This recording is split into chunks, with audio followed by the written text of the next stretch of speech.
The gunshot that shattered the morning silence in Jerome, Arizona, wasn't meant for her. But Olivia Armstrong still felt the bullet graze past her bonnet as she stepped out of the general store that spring morning in 1882.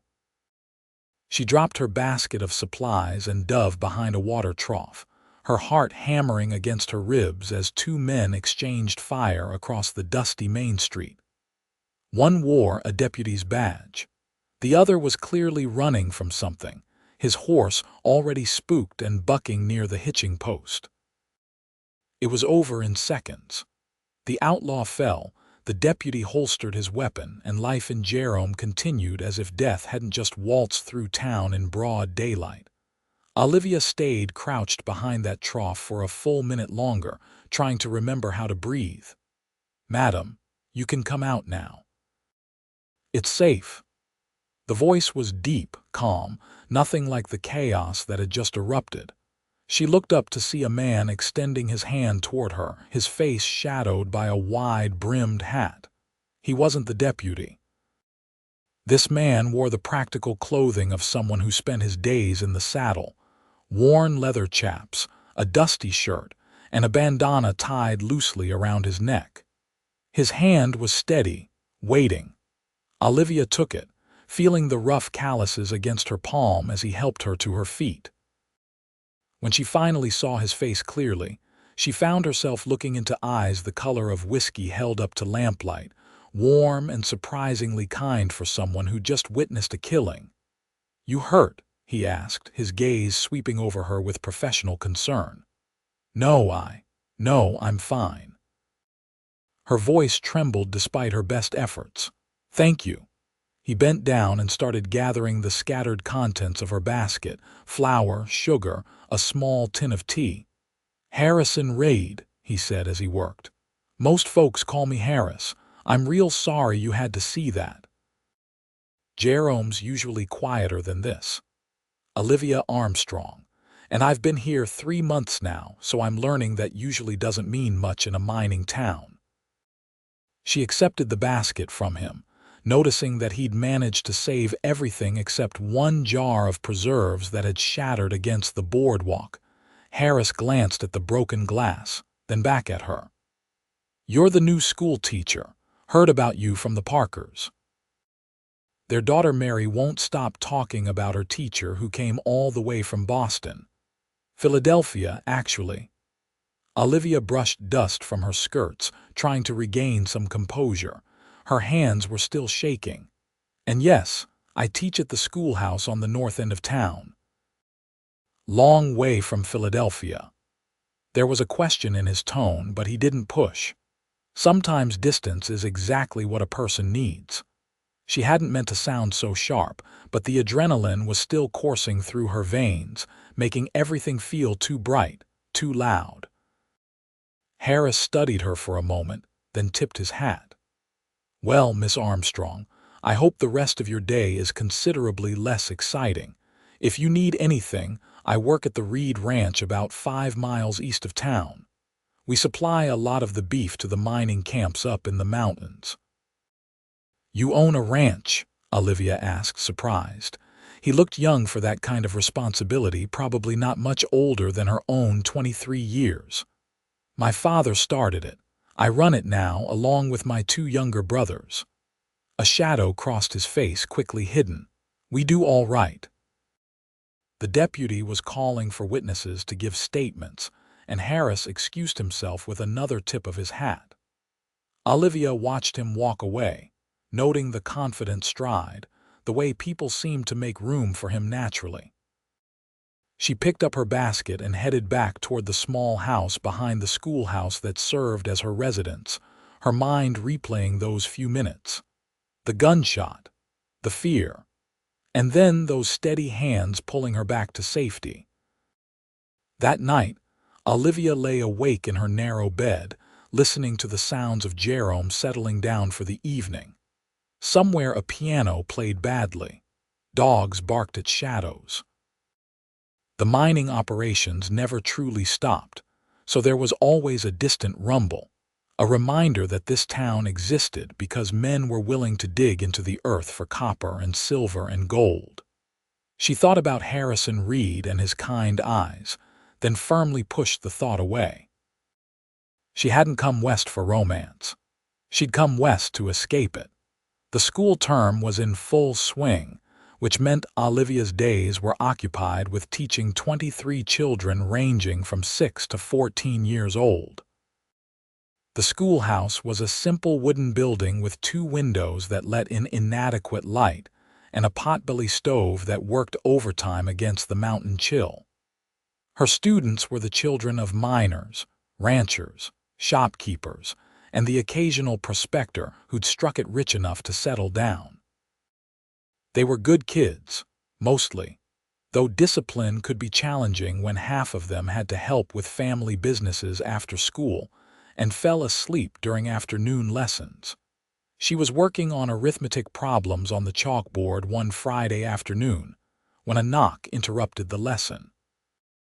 Olivia turned to find Harrison Reed standing in the doorway, hat in hand, looking distinctly uncomfortable in the cramped schoolhouse. 23 pairs of curious eyes swiveled to stare at him. "Mr. Reed," Olivia said, surprised. "Can I help you? Sorry to interrupt, Miss Armstrong." "I'm looking for my brother, Tommy. He was supposed to meet me in town an hour ago." A lanky 15-year-old in the back row slouched lower in his seat, clearly hoping to become invisible. He failed. Harris's gaze found him immediately. "Tommy Reed, you were supposed to help me move those cattle to the north pasture. We had an agreement." "I forgot," Tommy muttered, not meeting his brother's eyes. "You forgot." Harris's voice was flat. "We've been planning this for 3 days." Olivia cleared her throat. "Mr. Reed, Tommy has been staying after school this week to work on his essay. He's preparing for the territorial exam, and if he passes, he could attend the normal school in Prescott next year." This was news to Harris, judging by the surprise on his face. He looked at Tommy, who was now staring intently at his desk, ears red. "That true, maybe," Tommy said to his desk. "Didn't think I'd actually pass, so I didn't mention it." The tension in Harris's shoulders eased slightly. "Miss Armstrong, could I have a word with my brother outside?" Olivia nodded and turned back to the class, who were far too interested in the Reed family drama to focus on long division. She heard the murmur of voices outside, nothing angry, but definitely serious. When Tommy returned a few minutes later, he looked both relieved and guilty. Harris appeared in the doorway again. "Miss Armstrong, I apologize for the interruption. Tommy will be available to help with the essay after we finish the cattle work tomorrow." He started to leave, then paused. "And thank you for encouraging him. His mother would have been proud." Before Olivia could respond, he was gone, boots thudding on the wooden steps. She tried to refocus on the lesson, but her mind kept wandering to that last comment. His mother would have been proud. Past tense. After school, as Olivia was erasing the chalkboard, Mary Parker lingered by the door. She was 10 years old, with braids the color of corn silk and an insatiable curiosity about everything. "Miss Armstrong, did you know that Mr. Reed's mama died when Tommy was born? That's why Mr. Reed had to quit being a deputy marshal and come back to run the ranch. He was real good at being a marshal, my papa says. Caught all sorts of bad men." "Mary, it's not polite to gossip." But Olivia's interest was piqued despite herself. "It's not gossip if it's just facts," Mary said, with the confidence of a child who didn't yet understand nuance. "Mr. Reed is 25 now, and everyone says he'll never get married because he's too busy taking care of Tommy and Jamie. Jamie's the middle brother. He's 19. Papa says it's a shame because Harris Reed would make somebody a real good husband, on account of he's loyal and hardworking, and not mean when he drinks like some of the miners get. Mary Parker, go home before your mother worries."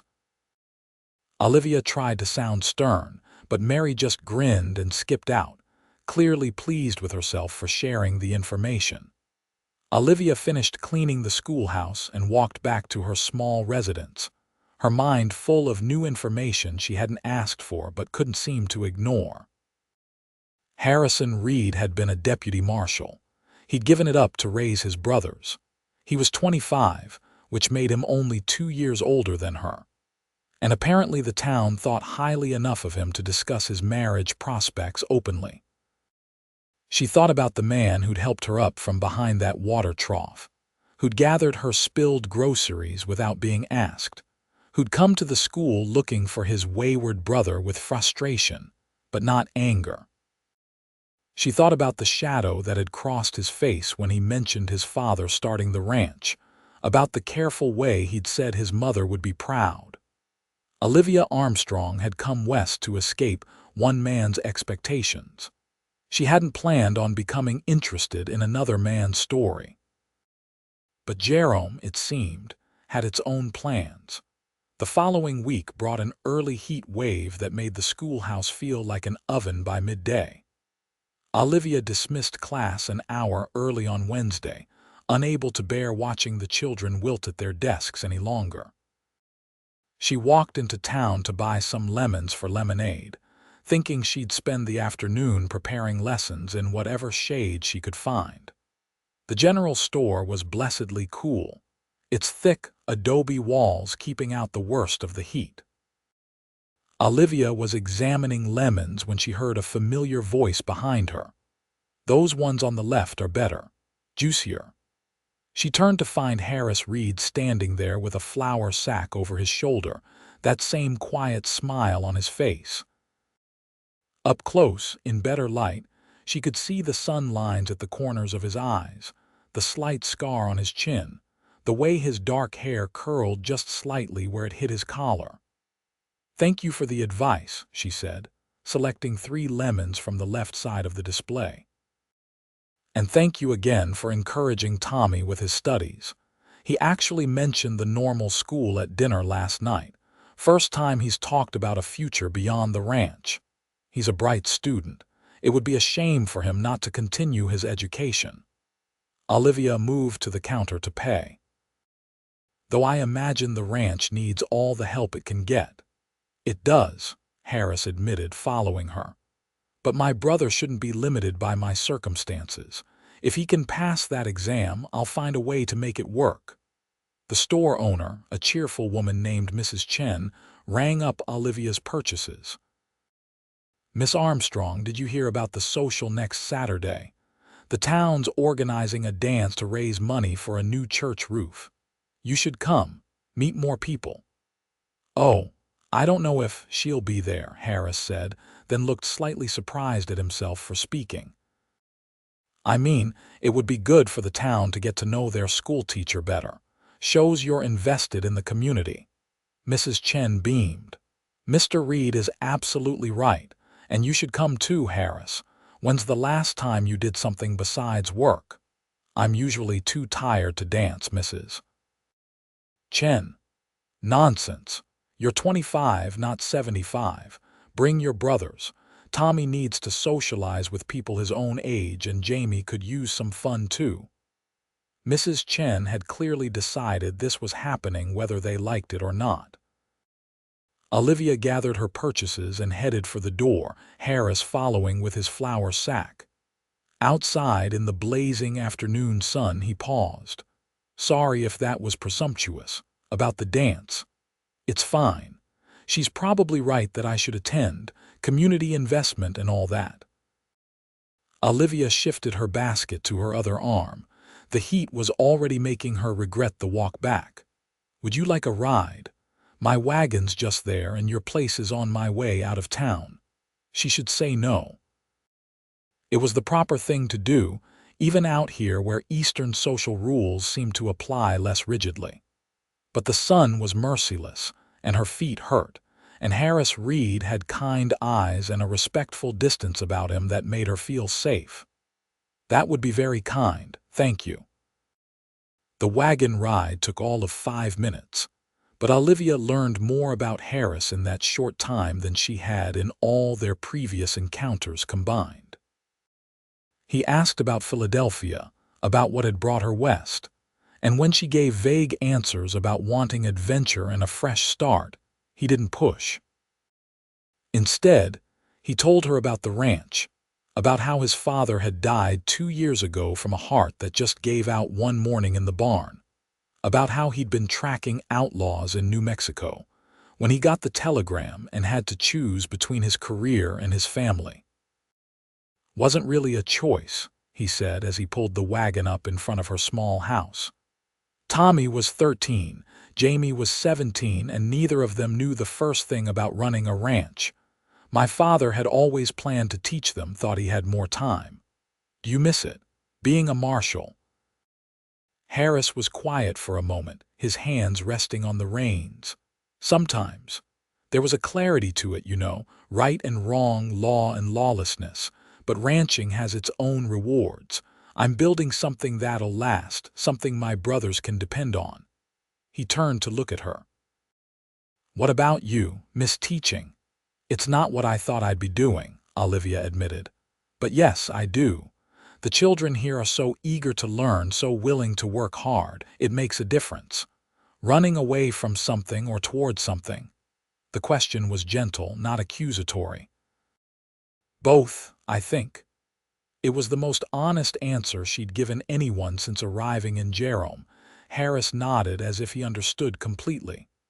Well, Miss Armstrong, I hope you find what you're looking for here. He helped her down from the wagon, and Olivia felt that same awareness she'd felt when he'd first taken her hand behind the water trough. His touch was brief, proper, but something in it made her pulse quicken. She stepped back quickly, confused by her own reaction. Thank you for the ride, Mr. Reed. Harris, he said.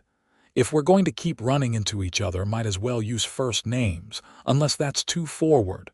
Olivia then. And no, it's not too forward. She smiled, then headed inside before she could say anything else.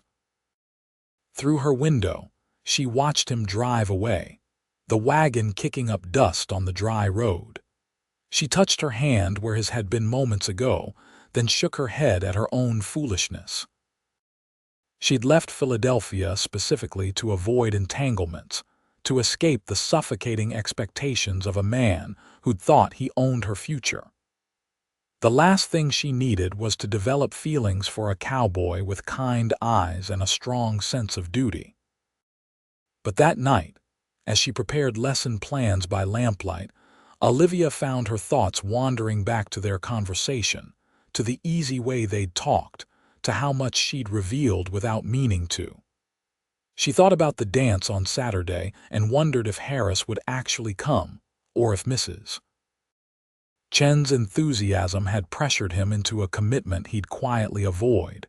She told herself it didn't matter either way.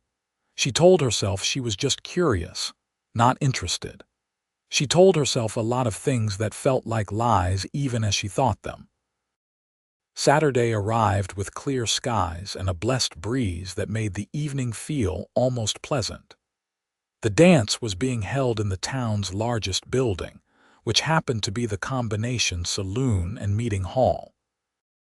For special occasions, the gambling tables were cleared away and the space transformed into something almost respectable. Almost. Olivia arrived with the Parker family, wearing one of her better dresses, a deep blue cotton that she'd packed thinking she'd never have occasion to wear it in a rough mining town. Mary Parker held her hand and chattered excitedly about who might be there, what food there'd be, whether the musicians would be any good. The room was already crowded when they entered, full of families and couples and single miners dressed in their cleanest shirts. A band consisting of a fiddle, a guitar, and an enthusiastic accordion player was tuning up in the corner. Long tables held food contributions from various households, pies, biscuits, roasted meat, and various dishes that reflected the diverse population of Jerome. Miss Armstrong. Several of her students called out greetings, and Olivia found herself swept into conversations with parents, thanking them for their children's hard work, discussing progress and challenges. It was good, she thought, to see her students in this context, surrounded by family and community, to understand the lives they lived beyond her classroom walls. She was talking with the mother of one of her younger students when she felt someone's gaze on her. She turned and found Harris standing near the entrance with his two brothers. He wore a clean white shirt and a vest, his dark hair still damp like he'd bathed right before coming. Their eyes met across the room, and he nodded, a small smile playing at his lips. Tommy spotted some friends his age and immediately abandoned his brothers. Jamie, the middle red brother, was quickly claimed by a pretty blonde girl who pulled him toward the makeshift dance floor. That left Harris standing alone, scanning the room with the careful awareness of someone who'd spent years watching for danger. Olivia excused herself from her conversation and made her way over to him, weaving between clusters of people. "You came, Mrs. Chen would have never forgiven me if I didn't. Plus, Tommy was actually excited about it, which doesn't happen often these days." Harris looked around the room. "Quite a turnout. Jerome takes its social events seriously, I'm learning." The band started up with a lively tune and couples began moving onto the floor. "Do you dance, Harris? Been a long time. Might step on your toes." But there was something in his expression, a hopefulness that made her bold. "I'm willing to risk it." They moved onto the floor, and Harris took her hand with the same careful respect he'd shown from the beginning. He wasn't lying about being rusty. His steps were a bit uncertain at first, but he had natural rhythm and the ability to follow the music. More importantly, he was a gentleman about it, maintaining proper distance, focusing on the dance rather than using it as an excuse for inappropriate familiarity. "You're better than you claimed," Olivia said as they turned smoothly through the steps. "You're a good lead. Makes it easier." Harris looked down at her, and in the lamplight his eyes seemed warmer than ever. "That's a beautiful dress. Thank you. I wasn't sure if I'd ever wear it out here. Philadelphia seems very far away tonight.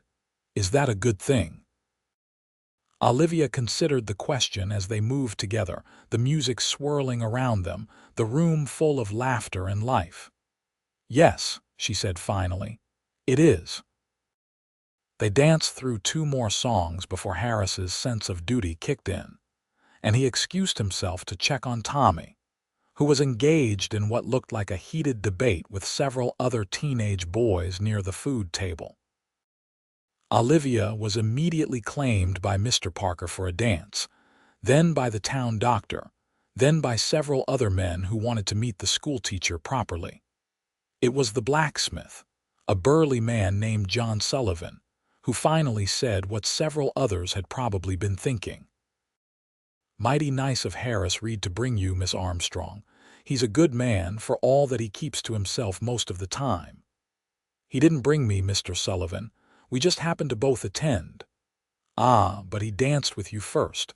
That means something in a town like this." Sullivan grinned, not unkindly. "Folks have been wondering if Harris would ever show interest in a woman again. Lost his sweetheart years ago before everything with his family happened. She married a banker from Prescott instead of waiting for a poor deputy marshal. I'm sorry to hear that." And she was, though there was also a small, selfish part of her that was glad Harris wasn't still pining for someone else. "Ancient history now," Sullivan said, "but it made him cautious, I think, careful about who he lets close." The dance ended, and Olivia excused herself to get some air. The room had grown warm with body heat and lamplight, and she needed a moment to process everything.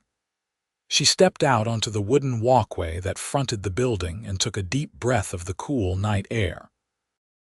The stars were spectacular here, so much brighter than they'd ever been in Philadelphia, where city lights dimmed everything. Running away from the party or just needed a break? Harris was leaning against the wall a few feet away, his own eyes on the stars. She hadn't seen him when she came out. A break. It's wonderful but overwhelming. Olivia moved to stand beside him, maintaining a respectable distance. Your brothers seem to be having a good time. Tommy's arguing about mining techniques with the Peterson boys, and Jamie's dancing with every girl who'll have him. I'd call that success. Harris glanced at her. You look overwhelmed in a different way, though. Too many questions from the locals. Something like that. She didn't mention Sullivan's comments about Harris's lost love, about being careful who he let close. People are curious about the schoolteacher from back east. Can't blame them. Not every day someone like you shows up in a place like Jerome. There was admiration in his voice, straightforward and honest. Takes courage to come somewhere completely new, start over, or foolishness. The words slipped out before she could stop them. Running away from something specific? Harris asked, echoing his question from the wagon ride but with more weight this time, like he really wanted to know. Olivia was quiet for a long moment, debating how much to share. But something about the darkness, the distant sound of music, Harris's patient presence beside her made her want to be honest. A man, she said finally. In Philadelphia. His name was Charles. We were practically engaged, according to our families, except no one had bothered to ask me what I wanted. He was older, established, exactly the kind of husband my parents thought I should want. But he was also controlling, dismissive of my opinions, certain that marriage would cure me of my impractical desire to work. When I expressed doubts, he laughed and told me I'd feel differently once we were properly married and I understood my place. Harris's jaw tightened. Sounds like a real gentleman. He was, by Philadelphia standards, successful, well-mannered, from a good family. Everyone thought I was lucky.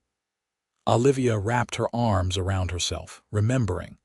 I tried to break it off properly, but our families had so much invested in the idea of the match. So I did something impractical and possibly cowardly.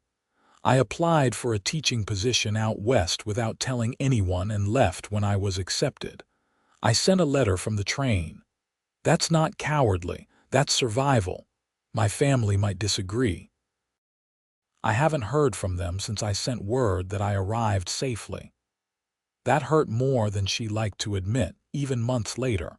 Harris turned to face her fully, his expression serious. Olivia, leaving a situation that was suffocating you doesn't make you a coward. It makes you brave. And any man who needs to control and dismiss a woman to feel like a man isn't worth mourning. Is that experience talking? She was thinking of Sullivan's story about the sweetheart who hadn't waited. Maybe. I was engaged once, years ago. Girl named Catherine. We'd been together since we were 16, planned our whole life together. But being a deputy marshal meant long stretches away, dangerous work, uncertain pay. She wanted stability, wanted to start a family right away. When I told her I needed a few more years to establish myself, she said she couldn't wait. Married a banker within 6 months. He shrugged, but Olivia could hear old pain beneath the casual gesture. Hurt at the time, but looking back, we wanted different things. Better to figure that out before making promises we couldn't keep. Do you regret it? Not giving up the marshal work when she asked? No. I regret that we weren't honest with each other earlier about what we really wanted, but I don't regret following my own path, even if it was lonely sometimes. Harris met her eyes. That's what I meant about you being brave. You chose your path, even knowing it would be hard. They stood in comfortable silence for a moment, the weight of shared confidences settling between them. Inside, the music shifted to something slower, more romantic. We should probably go back in, Olivia said, though she made no move to do so. Probably. Harris didn't move either. Or we could stay out here a little longer and pretend we're interested in the stars. Olivia laughed, surprising herself. Is that what we're doing? I don't know what we're doing, Harris admitted. But I know I like talking to you. I know I haven't told anyone about Catherine in years, but somehow it was easy to tell you.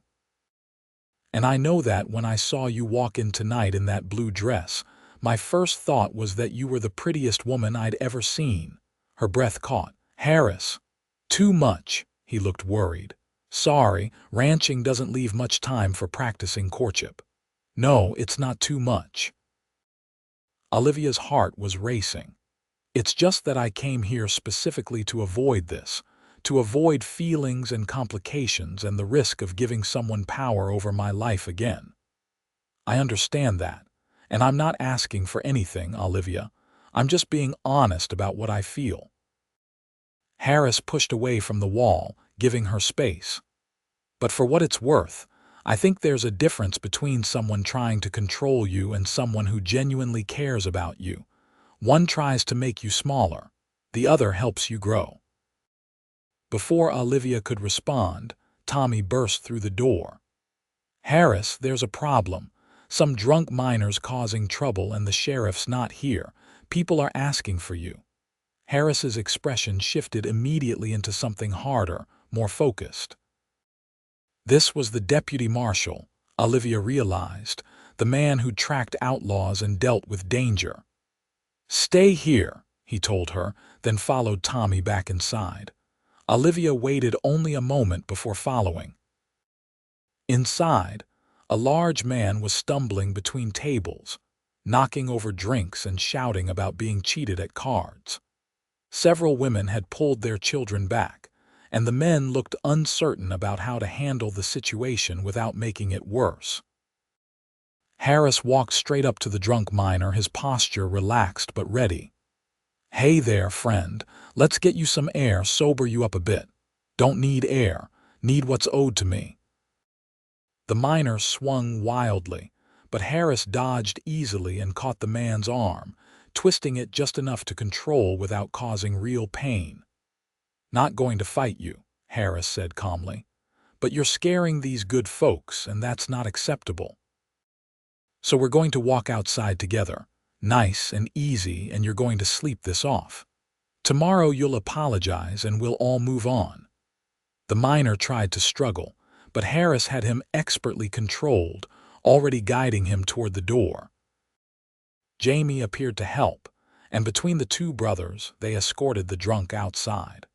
The whole thing took maybe 2 minutes and ended without a single punch being thrown. The room erupted in relieved chatter. Mrs. Chen hurried to clean up the spilled drinks. The band started playing again, trying to restore the festive atmosphere. Olivia stood frozen, watching through the window as Harris and Jamie dealt with the miner outside, eventually loading him into a wagon and having someone drive him home. When Harris came back in, several men clapped him on the shoulder, thanking him. He just nodded and looked around until he found Olivia. He made his way over, looking slightly embarrassed. Sorry about that. Kind of ruined the evening. You handled it perfectly. De-escalated the situation without violence, without humiliation. Olivia studied him with new understanding. You're good at this, at reading people, knowing exactly how much force to use and when. Years of practice. Harris glanced around the room. Dance is pretty much over now, though. Probably should get my brothers home anyway. Can I give you a ride? I came with the Parkers.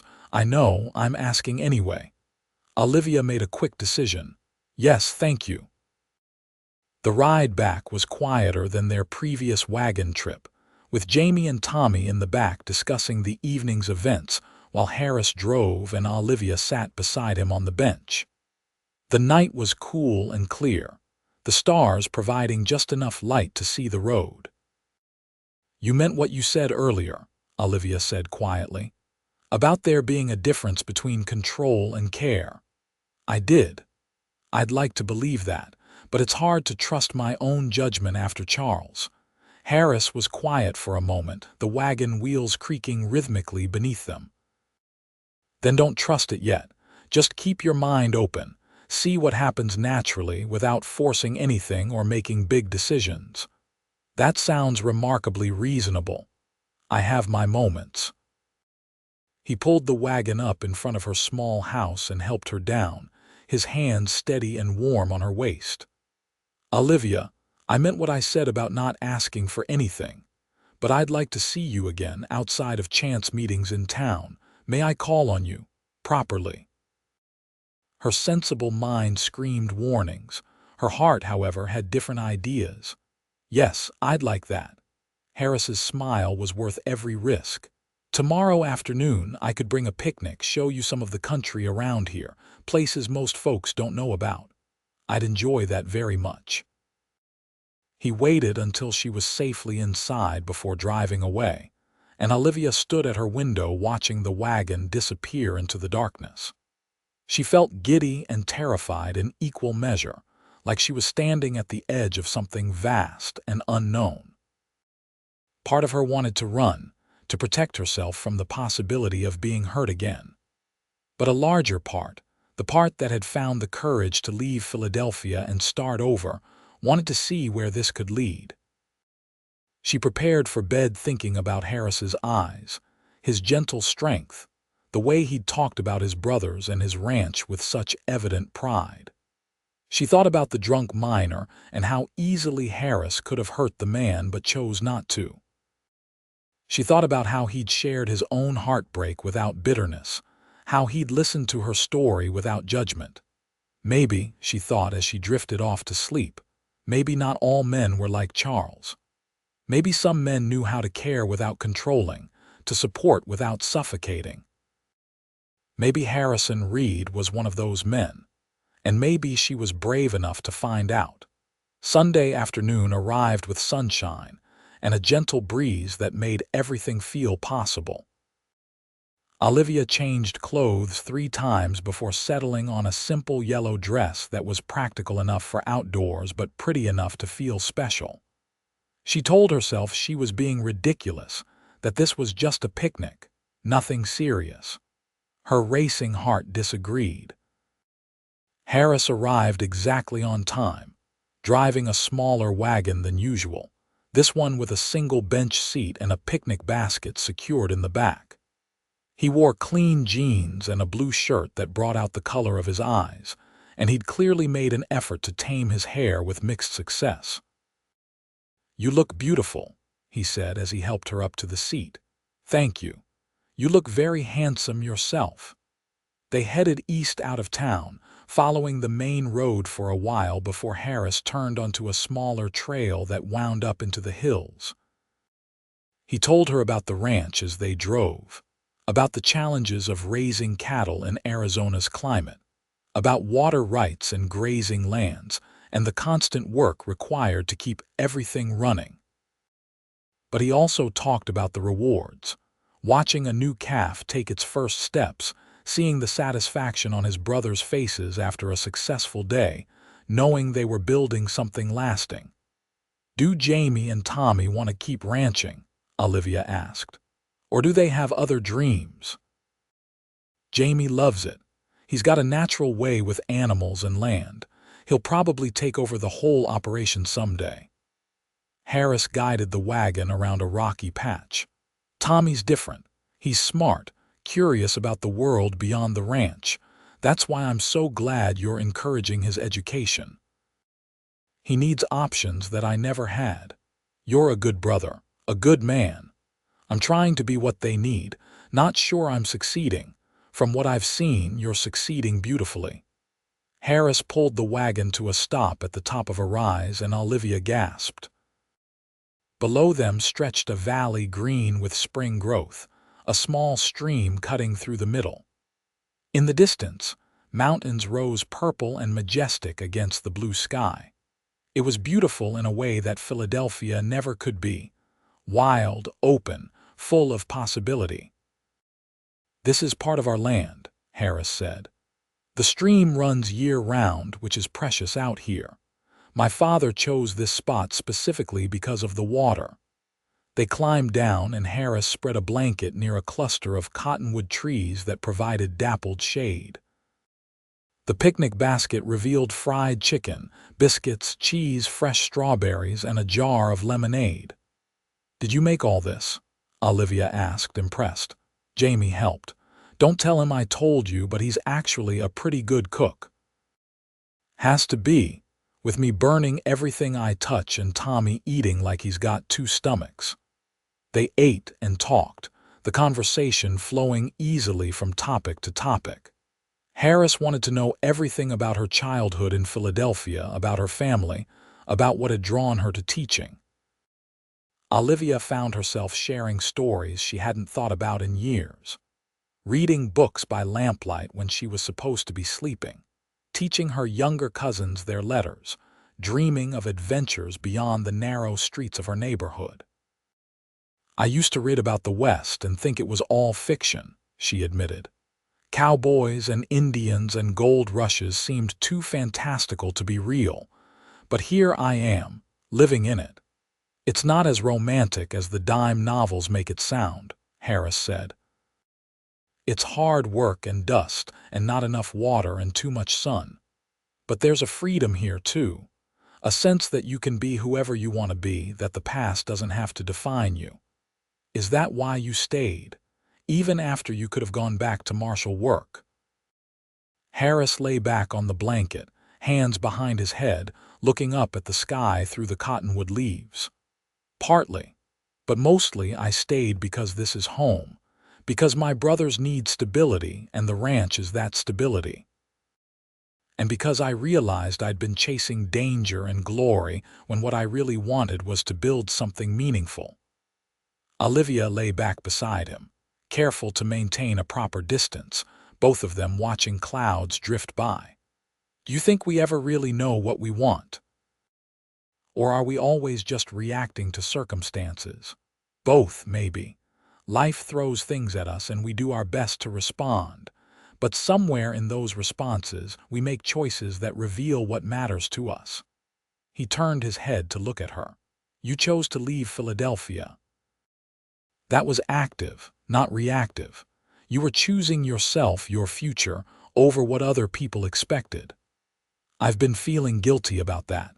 My mother's last letter said I'd broken my father's heart, that I'd embarrassed the family, that Charles was hurt and humiliated. But you weren't happy. That has to count for something. Charles said happiness was overrated, that duty and stability were more important." Harris sat up suddenly, his jaw tight. "Charles sounds like a fool. Happiness isn't overrated, it's the whole point." "Is that why you never married? After Catherine, I mean." "Because you were waiting to be happy. I never married because I haven't found the right woman, the one who makes everything else make sense." He looked at her intently. "Until maybe now." Olivia's breath caught. "Harris, we barely know each other. I know. And I'm not proposing marriage after one picnic. But I am saying that something about you feels right. Feels like maybe all those years of being alone were just leading me to this moment, to you." He reached out and gently touched her hand. "Tell me I'm not crazy. Tell me you feel something too." She should pull her hand away. She should make a joke, change the subject, protect herself from the vulnerability of admitting the truth. But Olivia had spent too many years hiding what she felt, pretending to be what others wanted. So instead, she turned her hand over and laced her fingers through his. "You're not crazy," she whispered. "I feel it too, and it terrifies me." Harris squeezed her hand gently. "Me too, but maybe being scared together is better than being safe and alone."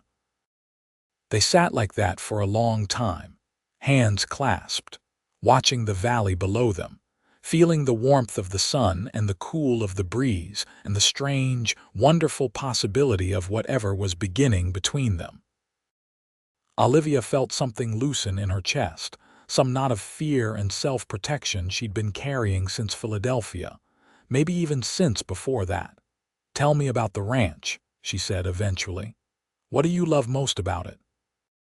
Harris's face lit up as he talked about the land, about the changing seasons and the satisfaction of hard work, about watching his cattle thrive and his brothers grow into capable men.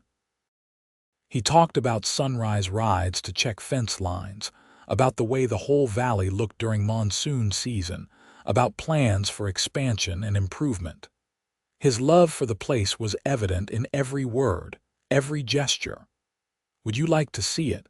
The main house, the operation. He looked suddenly shy. Unless that's too forward, I don't want to pressure you. I'd love to see it, but maybe not today. Let's take this slowly, one step at a time. Slowly sounds good. Harris stood and offered his hand to help her up. Though I should probably tell you, Olivia Armstrong, that I'm not very good at slow when I find something I want. I'm more the type to know what I'm after and go get it. And what is it you're after? She let him pull her to her feet, their bodies momentarily close before he stepped back. Right now, the chance to court you properly, to prove that not all men are like Charles, that some of us know how to respect and cherish a strong woman instead of trying to diminish her. His eyes held hers. And eventually, if I'm very lucky and you'll have me, I'm after forever. Olivia's heart hammered. That's not slow. No, but it's honest. Harris began packing up the picnic. And I figure we've both wasted enough time pretending to be what we're not, wanting what we don't. So here's my truth. I think I could fall in love with you, might already be halfway there. And I wanted you to know that before we go any further. She helped him fold the blanket, her mind racing. Everything in her Philadelphia upbringing said this was too fast, too intense, too risky. But everything she'd learned since coming west said that life was short and uncertain, that sometimes you had to take chances on the things that mattered. My truth, she said carefully, is that I'm scared. Scared of being hurt again, scared of losing myself in someone else's expectations, scared that what I'm feeling might just be gratitude for being treated with basic human decency. Those are valid fears. But, she continued, meeting his eyes, I also think I could fall in love with you. And that scares me most of all. Harris's smile was brilliant. Then we'll be scared together, and we'll go slow, and we'll see what happens. No pressure, no expectations, just two people getting to know each other and seeing where it leads. Deal, deal. The ride back to town was quieter but comfortable, their earlier tension replaced with something calmer, more settled. Harris told her stories about his brother's antics, about learning to run a ranch through trial and error, about the various characters who populated Jerome and the surrounding territory. Olivia found herself laughing more than she had in months, maybe years. When they reached her house, Harris helped her down from the wagon but didn't try to kiss her. Instead, he just held her hands and looked at her with those warm, whiskey eyes. Thank you for today. For your honesty, for your company, for taking a chance on a broken-down cowboy with too many responsibilities and not enough charm. You have plenty of charm, Olivia assured him, and you're not broken down. You're exactly right. When can I see you again? I have school all week. But Saturday. Maybe you could show me the ranch properly. Saturday it is. I'll pick you up in the morning, bring you back whenever you want. Harris released her hands reluctantly. Sleep well, Olivia Armstrong. You too, Harrison Reed. She watched him drive away, her hands still tingling where he'd held them, her heart full of something that felt dangerously like hope. Inside her small house, she sat by the window and watched the sun set over Jerome, painting the mountains orange and pink and gold. She thought about Harris's words, about forever, about falling in love. And for the first time since leaving Philadelphia, Olivia allowed herself to imagine a future that included more than just teaching and independence. A future that might include a good man with kind eyes and a ranch in the Arizona hills. A future that scared and excited her in equal measure. A future that, terrifying as it was, she wanted to explore. The week passed slowly, each day of teaching feeling longer than usual. Olivia caught herself daydreaming during lessons, thinking about Saturday, about Harris, about the strange turn her life had taken. Her students noticed. "Miss Armstrong, are you feeling well?" Mary Parker asked on Thursday afternoon when Olivia lost track of her sentence mid-grammar lesson for the third time. "I'm fine, Mary. Just a bit distracted." "My mama says you were at the dance with Mr. Reid," Mary continued, apparently incapable of subtlety. "She says you make a handsome couple." "Mary, that's enough. Back to your sentence diagrams." But the damage was done. All the students were whispering, clearly delighted by the possibility of their teacher having a beau. Tommy Reid, sitting in the back, looked mortified but also quietly pleased. When class ended, he lingered by her desk. "Sorry about Mary," he said. "Whole town's talking, I guess. Harris has been in a good mood all week, which is strange. Usually spring makes him grumpy because there's so much work to do. I hope people talking doesn't bother you or your brothers." "Nah. Jamie thinks it's great. Says maybe if Harris has his own life, he'll stop worrying so much about ours." Tommy shuffled his feet. "And I think it's nice. You're nice. Harris deserves nice." "Thank you, Tommy. That means a lot." Olivia gathered her papers. "How's the essay coming along?" "Good, actually. Been working on it every night. Harris has been helping when he has time, which is weird because he never was much for book learning himself. Sometimes we find motivation in unexpected places." Olivia smiled. "Keep working hard. That normal school acceptance is within reach." Tommy left, and Olivia finished tidying the classroom, thinking about what he'd said. The whole town was talking. That should bother her more than it did. In Philadelphia, gossip had felt suffocating, judgmental. But here it seemed more benign, more like community interest than malicious rumor. People were curious, not cruel. She walked home through the warm afternoon, noting the way Jerome had changed in the month since her arrival. She knew the shopkeepers now, the families, the rhythms of daily life. She understood how the mining operations worked, how the shifts changed, how the whole town's economy rose and fell with the price of copper. This place had become real to her, solid home. Saturday morning arrived cool and clear, perfect weather for exploring. Olivia dressed in her most practical outfit, a split skirt that would allow for easier movement and a simple blouse that wouldn't show every speck of dust. She braided her hair and pinned it up, then felt ridiculous for caring so much about her appearance for what was essentially a ranch tour. Harris arrived promptly at 8, driving a wagon with better suspension than his work vehicle. "Morning. You look ready for adventure." "Morning. Is it an adventure?" "Only if things go wrong, which they probably will. It's a ranch." He helped her up. "Fair warning. My brothers are very excited to officially meet you. They've been cleaning the house all week, which is unprecedented." "Should I be nervous?" "Nah, they're harmless. Loud and opinionated, but harmless." The ride to the ranch took about 40 minutes, following the road east out of Jerome, before turning onto a well-maintained private track. The land gradually opened up, scrub and rocky outcroppings giving way to grassland, dotted with grazing cattle. Olivia could see the care that had gone into the property.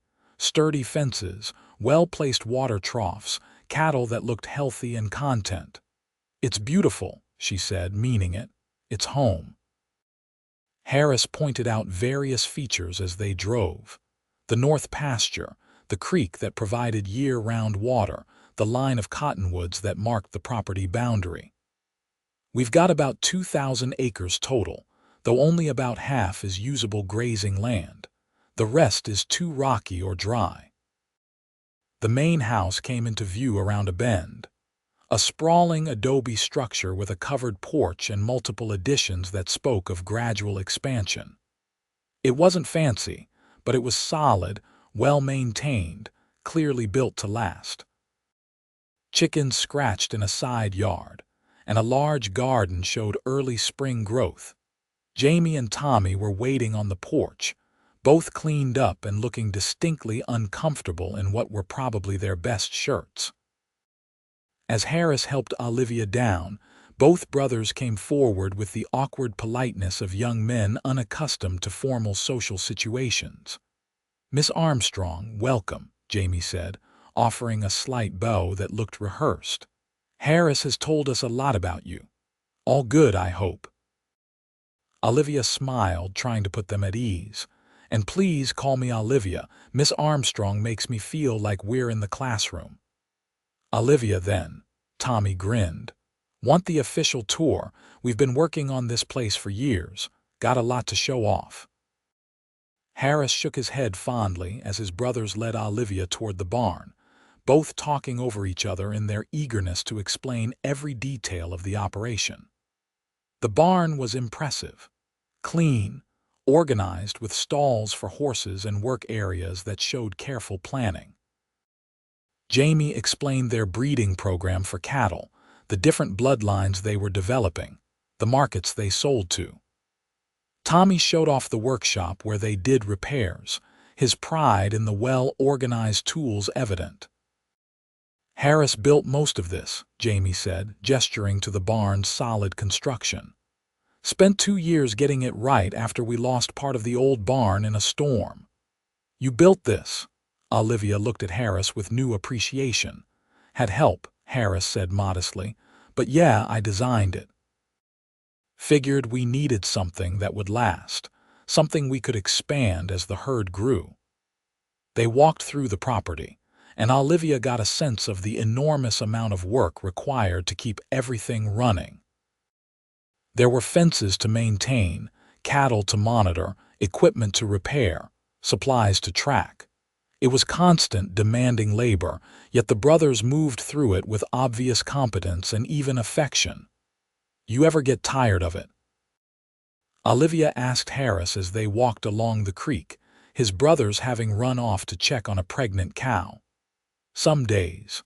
When it's been a particularly hard winter, or when we lose an animal to illness, or when the work never seems to end." Harris picked up a smooth stone and skipped it across a calm pool. "But then I have a morning like this, showing it all to you, seeing it through fresh eyes, and I remember why it matters. Tell me about your father. What was he like?" Harris was quiet for a moment, watching the water. "Stubborn.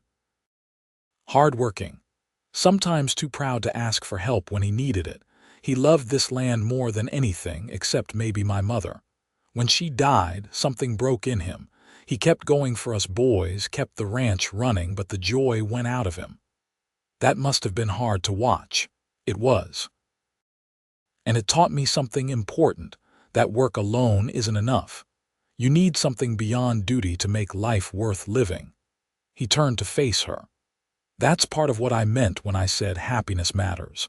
My father forgot how to be happy, and it killed him as surely as his heart giving out."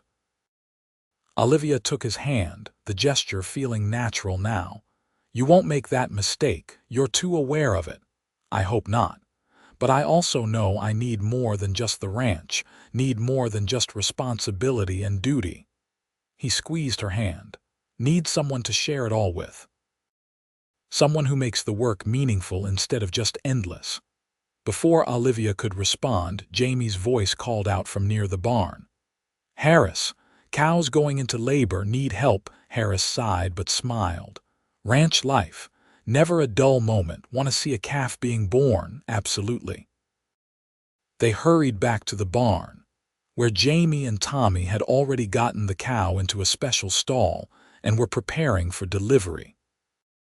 Harris immediately took charge, his expertise evident in the way he examined the cow, the calm instructions he gave his brothers, the gentle confidence in his hands as he helped guide the calf into the world. Olivia watched, fascinated and slightly squeamish, as the birth progressed. It was messy and difficult and utterly miraculous. When the calf finally slid out, wet and gangly and beautiful, all 3 brothers let out relieved cheers. Jamie and Tommy immediately began the process of cleaning the calf, and making sure it could breathe while Harris tended to the mother cow, speaking softly to her, praising her for her work. "That never gets old," Harris said, coming to stand beside Olivia as they watched the calf try to stand on wobbly legs. "New life, fresh starts, proof that all the work means something. It's incredible." Olivia wiped at her eyes, surprised to find herself emotional. "Thank you for letting me see this. Thank you for wanting to see it, for understanding what this life means." Harris looked at her with such warmth that she felt her breath catch. "Catherine never liked the ranch, said it was dirty and boring and too much work, but you're not afraid of it." "I grew up in a city where I was supposed to be ornamental, to make drawing rooms more pleasant with my conversation and needlework. This," she gestured to the barn, "the animals, the land beyond. This is real in a way my old life never was." They stayed for another hour, making sure the calf was nursing properly and the mother cow was comfortable. Then Harris took Olivia up to the house, where the interior proved as solid and well-maintained as the exterior. The main room was spacious with a large fireplace, comfortable furniture, and windows that let in plenty of light. It was a masculine space, but not unwelcoming, clearly designed for function over decoration, but with small touches that showed someone cared. Wildflowers in a jar on the table, books on a shelf, photographs of what must be family members on the mantel. "My mother's touch," Harris said, following her gaze to a quilted wall hanging. "She made that the year before Tommy was born, said every house needed something beautiful along with all the practical bits. She was right." Olivia studied the quilt, the careful stitches, the vibrant colors. "You must miss her terribly. Every day. She was the heart of this family. When she died, we all had to figure out how to keep going without that center." Harris moved to the kitchen area and started preparing coffee.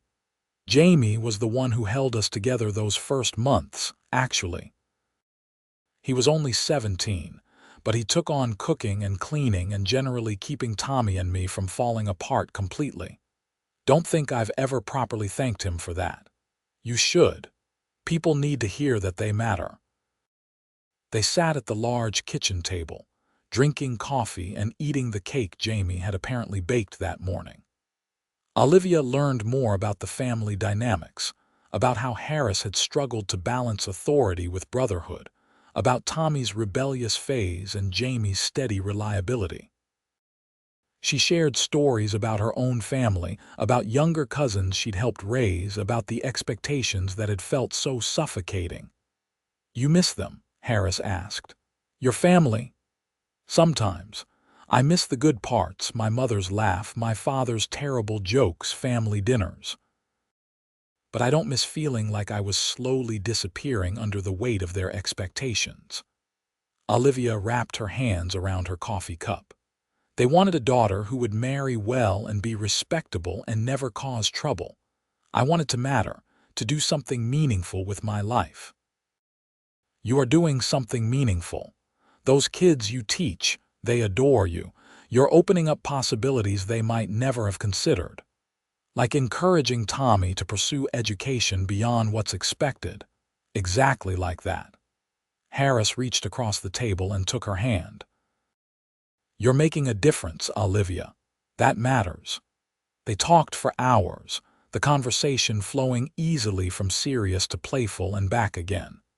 Harris told her about his years as a deputy marshal, the cases he'd worked, the moments of danger and boredom and occasional triumph. Olivia found herself hanging on every word, fascinated by this glimpse into his past. "Why did you really give it up?" she asked. "I know you came back for your brothers, but was there more to it?" Harris considered the question. "I was tired. Not physically, though that too. But tired of always being on edge, always waiting for the next threat, always preparing to use violence even when I wanted peace. Being a marshal was important work, but it was also lonely and brutal. When my father died and I had to choose, part of me was relieved. The ranch gave me an honorable way out of a life that was slowly eating me alive. You think you made the right choice? I know I did, especially now. He smiled at her, and Olivia felt warmth bloom in her chest.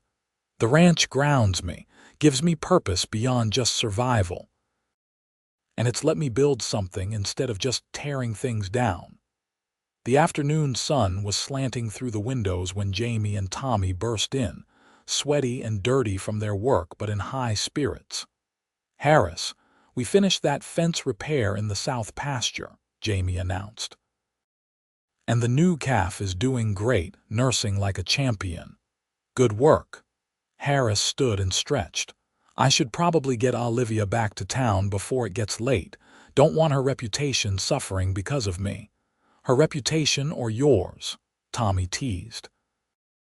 "Whole town's talking about Harris Reed finally courting someone." "Tommy," Harris warned, but there was no real heat in it. "It's all right," Olivia said, standing. "Let them talk. I've learned that small-town gossip is inevitable and usually harmless." She said goodbye to Jamie and Tommy, both of whom insisted she come back soon, then let Harris help her into the wagon for the ride back to Jerome. The sun was setting, painting the sky in brilliant oranges and reds, and the temperature had dropped to something comfortable. They rode in companionable silence for a while, both processing the day. "What did you think?" Harris finally asked. "Honest opinion." "I think your ranch is impressive.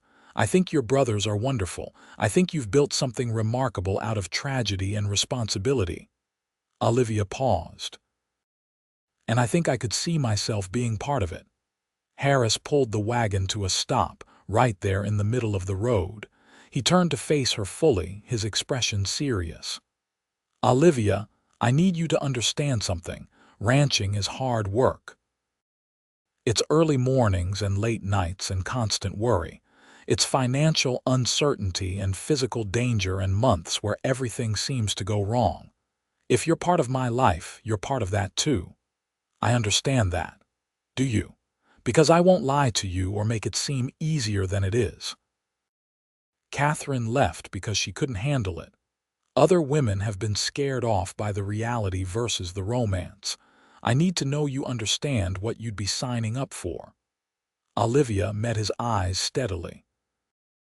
"Harris, I left everything I knew to come teach in a rough mining town in the middle of Arizona. I've dealt with drunk miners, limited supplies, students who show up exhausted from working in the mines with their fathers. I'm not afraid of hard work or uncertainty. And I'm not Catherine." "No, you're definitely not Catherine." Harris reached up and gently touched her face, his thumb brushing across her cheekbone. "You're stronger than she ever was, braver, more real." "I'm scared," Olivia admitted. "Terrified, actually. Of getting hurt again, of losing myself, of making the wrong choice. But I'm more scared of walking away from this from you because I was too afraid to try. We're quite a pair, aren't we? Two scared people deciding to be brave together. I can't think of better company." Harris leaned in slowly, giving her plenty of time to pull away, but Olivia didn't move. Their first kiss was soft, gentle, a question more than a demand. His lips were warm against hers, and he tasted like coffee and possibility. When they pulled apart, both were smiling. "I've been wanting to do that all day," Harris admitted. "Only all day," Olivia teased. "I've been thinking about it since the dance." "Well then, we've both been very patient." He kissed her again, deeper this time but still respectful, still careful. When they finally broke apart, the sun had nearly set, leaving them in the soft purple light of desert dusk. They continued toward Jerome, hands clasped between them on the wagon seat, both quiet but content. Olivia felt different than she had that morning, like something had shifted and settled into place. The fear was still there, but it was manageable now, balanced by something stronger. Hope, possibility, the beginning of love. When they reached her house, Harris helped her down and walked her to the door. Can I see you tomorrow after church? Yes, I'd like that.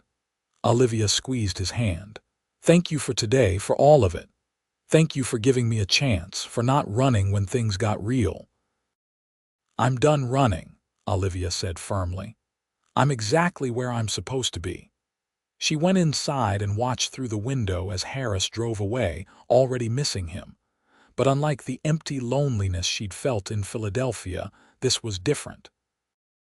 This was the sweet ache of wanting to be with someone, not the suffocating need to escape. This was healthy and real and wonderfully terrifying. Olivia prepared for bed thinking about calves being born and strong hands and gentle kisses. She thought about a house that could be a home, about brothers who could be family, about a life that could be hers if she was brave enough to reach for it. And for the first time since leaving Philadelphia, she felt certain she'd made the right choice in coming west. Not just to escape, but to find exactly this. The next few weeks fell into a pattern that felt both new and natural.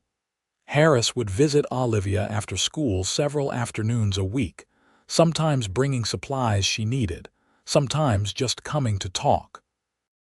On weekends, she'd go to the ranch, getting to know Jamie and Tommy better, learning the rhythms of ranch life, occasionally helping with small tasks.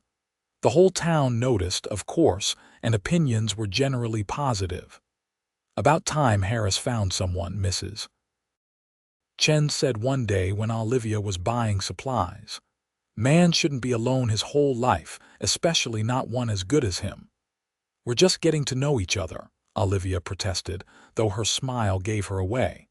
Honey, I've seen how that man looks at you. That's not just getting to know each other. That's a man who's found his future. Olivia wanted to dismiss it as romantic exaggeration, but she couldn't, because she knew how she looked at Harris too, and it probably wasn't subtle. She was falling in love with him, had been since that first picnic probably, and the realization was both thrilling and terrifying. Everything was going so well that Olivia should have known something would disrupt it. The letter arrived on a Tuesday afternoon in late May, forwarded from Philadelphia with her mother's careful handwriting on the envelope. Olivia's hands shook as she opened it, hoping for reconciliation, fearing recrimination. She got both. Her mother wrote that the family missed her, that her room sat empty and sad. But she also wrote that Charles had finally given up waiting and married someone else, a proper young woman who understood her place and duties. The family was still embarrassed by Olivia's behavior, still fielding questions about why she'd run off like she had. Her father refused to speak her name, though her mother hoped time would heal that wound. The letter concluded with a conditional invitation. If Olivia wanted to come home, if she was ready to apologize and behave appropriately, the family would welcome her back. There was a teaching position available at a respectable girls' school, the kind of position that wouldn't cause further scandal. All she had to do was admit she'd made a mistake, come home and conform. Olivia read the letter 3 times, each reading making her angrier. Come home and conform. Apologize for wanting more than a life of quiet suffocation. Behave appropriately, which meant become small and silent and decorative again. She was still holding the letter when Harris arrived for their planned dinner, bringing fresh vegetables from the ranch garden. He took one look at her face and set down the basket. What's wrong? She handed him the letter without a word. Harris read it carefully, his expression darkening with each paragraph. When he finished, he set it down deliberately, like he was controlling the urge to tear it apart. What do you want to do? His voice was carefully neutral. I don't know. Part of me wants to burn this letter and forget I ever got it. Part of me wants to write back and tell them exactly what I think of their conditional acceptance. And part of me, she swallowed hard, part of me wonders if they're right, if I made a terrible mistake running away. You believe that? Truly? Olivia looked around her small house, thought about the school and her students, about Jerome and the life she'd built here. She thought about Harris and the future they were building together. No, I don't believe I made a mistake, but I hate that my family thinks so little of me that they'd only accept me back if I pretend to be someone I'm not. Then tell them that. Write back and tell them you've found a life that makes you happy, that you're not coming back, that you're sorry they can't accept your choices but you're not going to apologize for them. Is it really that simple? The choice is that simple. Living with it might be harder. Harris moved closer, taking her hands. But Olivia, you can't live your life trying to make other people happy at the expense of your own happiness. That's not living, that's existing. You deserve better. What if they disown me completely? What if I never see them again? That would hurt. But would it hurt worse than going back and losing yourself? Harris squeezed her hands. You told me once that Charles made you feel small. From this letter, it sounds like your whole family does the same thing. They want you to fit into their box, regardless of whether that box allows you to breathe. Is that really what you want to go back to? Tears spilled down Olivia's cheeks. No. God, no. I just wish they could be happy for me. Wish they could see that I'm finally happy. Harris pulled her into his arms, and Olivia let herself cry against his chest, mourning the family she'd hoped for rather than the one she actually had. He held her quietly, one hand rubbing soothing circles on her back, letting her work through the grief at her own pace. I'm sorry, she said eventually, pulling back and wiping her eyes. This isn't how I planned this evening. Life rarely goes according to plan. That's not necessarily bad. Harris cupped her face gently. Olivia, I need to tell you something, and maybe this isn't the right time, but I don't want to wait anymore. I love you. I'm in love with you. Have been for weeks now, maybe since that first day when you wouldn't stay hidden behind that water trough, even though you were clearly terrified. Her breath caught. Harris, you don't have to say it back. I just need you to know that whatever you decide about your family, about Philadelphia, about any of it, my feelings won't change.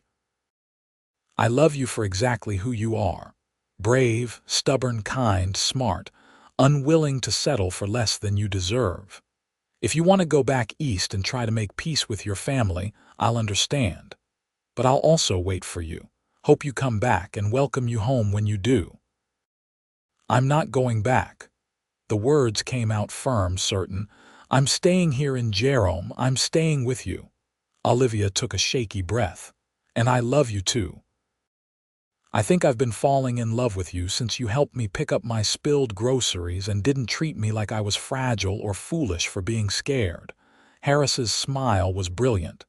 Yeah, she laughed through her tears. I love you, Harrison Reed.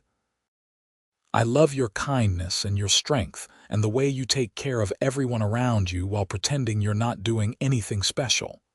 I love your brothers and your ranch and the life you've built. And I want to be part of it if you'll have me. If I'll have you. Harris laughed and kissed her, deep and thorough, pouring everything he felt into the connection. When they finally broke apart, both were breathless. Olivia Armstrong, I'd be honored to have you, in any capacity you're willing, friend, partner, eventually wife if you'll agree to that too. Are you proposing? Not officially. Not until I can do it properly, with a ring and a plan and some romance beyond a random Tuesday when you've just gotten a painful letter. Harris rested his forehead against hers. But yes, eventually I'm going to propose, because you're it for me. The right woman I've been waiting for my whole life without knowing I was waiting. They said cowboys never settled down, Olivia murmured. Well, I guess I'm the exception, because I'm settling down for you with you. You're my home now, Olivia. You're where I want to be. Harris kissed her again, softer this time. So what do you say? Want to build a life with a stubborn cowboy and his two chaos-causing brothers in the middle of the Arizona territory? I can't think of anything I want more. They spent the rest of the evening drafting Olivia's response to her family. The letter was respectful but firm. She appreciated their invitation, but would not be returning to Philadelphia. She had found meaningful work and community in Jerome. She had fallen in love with a good man who respected her. She hoped they could eventually accept her choices, but she would not apologize for them. She would always love them, and the door was open if they wished to visit or write, but on terms of acceptance rather than conditions. Harris helped her find the right words when emotion made her too angry or too conciliatory. By the time they finished, the letter struck the perfect balance. Loving but firm, sad but hopeful, final but not cruel. Olivia sealed it with relief, feeling like she'd closed one chapter of her life and fully committed to the next. "Thank you," she said to Harris as they sat together on her small porch, watching stars emerge in the darkening sky. "For being here, for understanding, for not trying to tell me what to do." "That's what partnership looks like," Harris said simply. "Supporting each other, not controlling, helping without taking over, that's what I want us to be." "Me too." Olivia leaned against his shoulder, feeling safe and settled in a way she'd never felt with Charles. "When did you know that you loved me?" "Probably that first picnic, when you told me about running away from Philadelphia." The courage that took, the self-awareness to know you deserved better, the strength to choose the unknown over comfortable misery.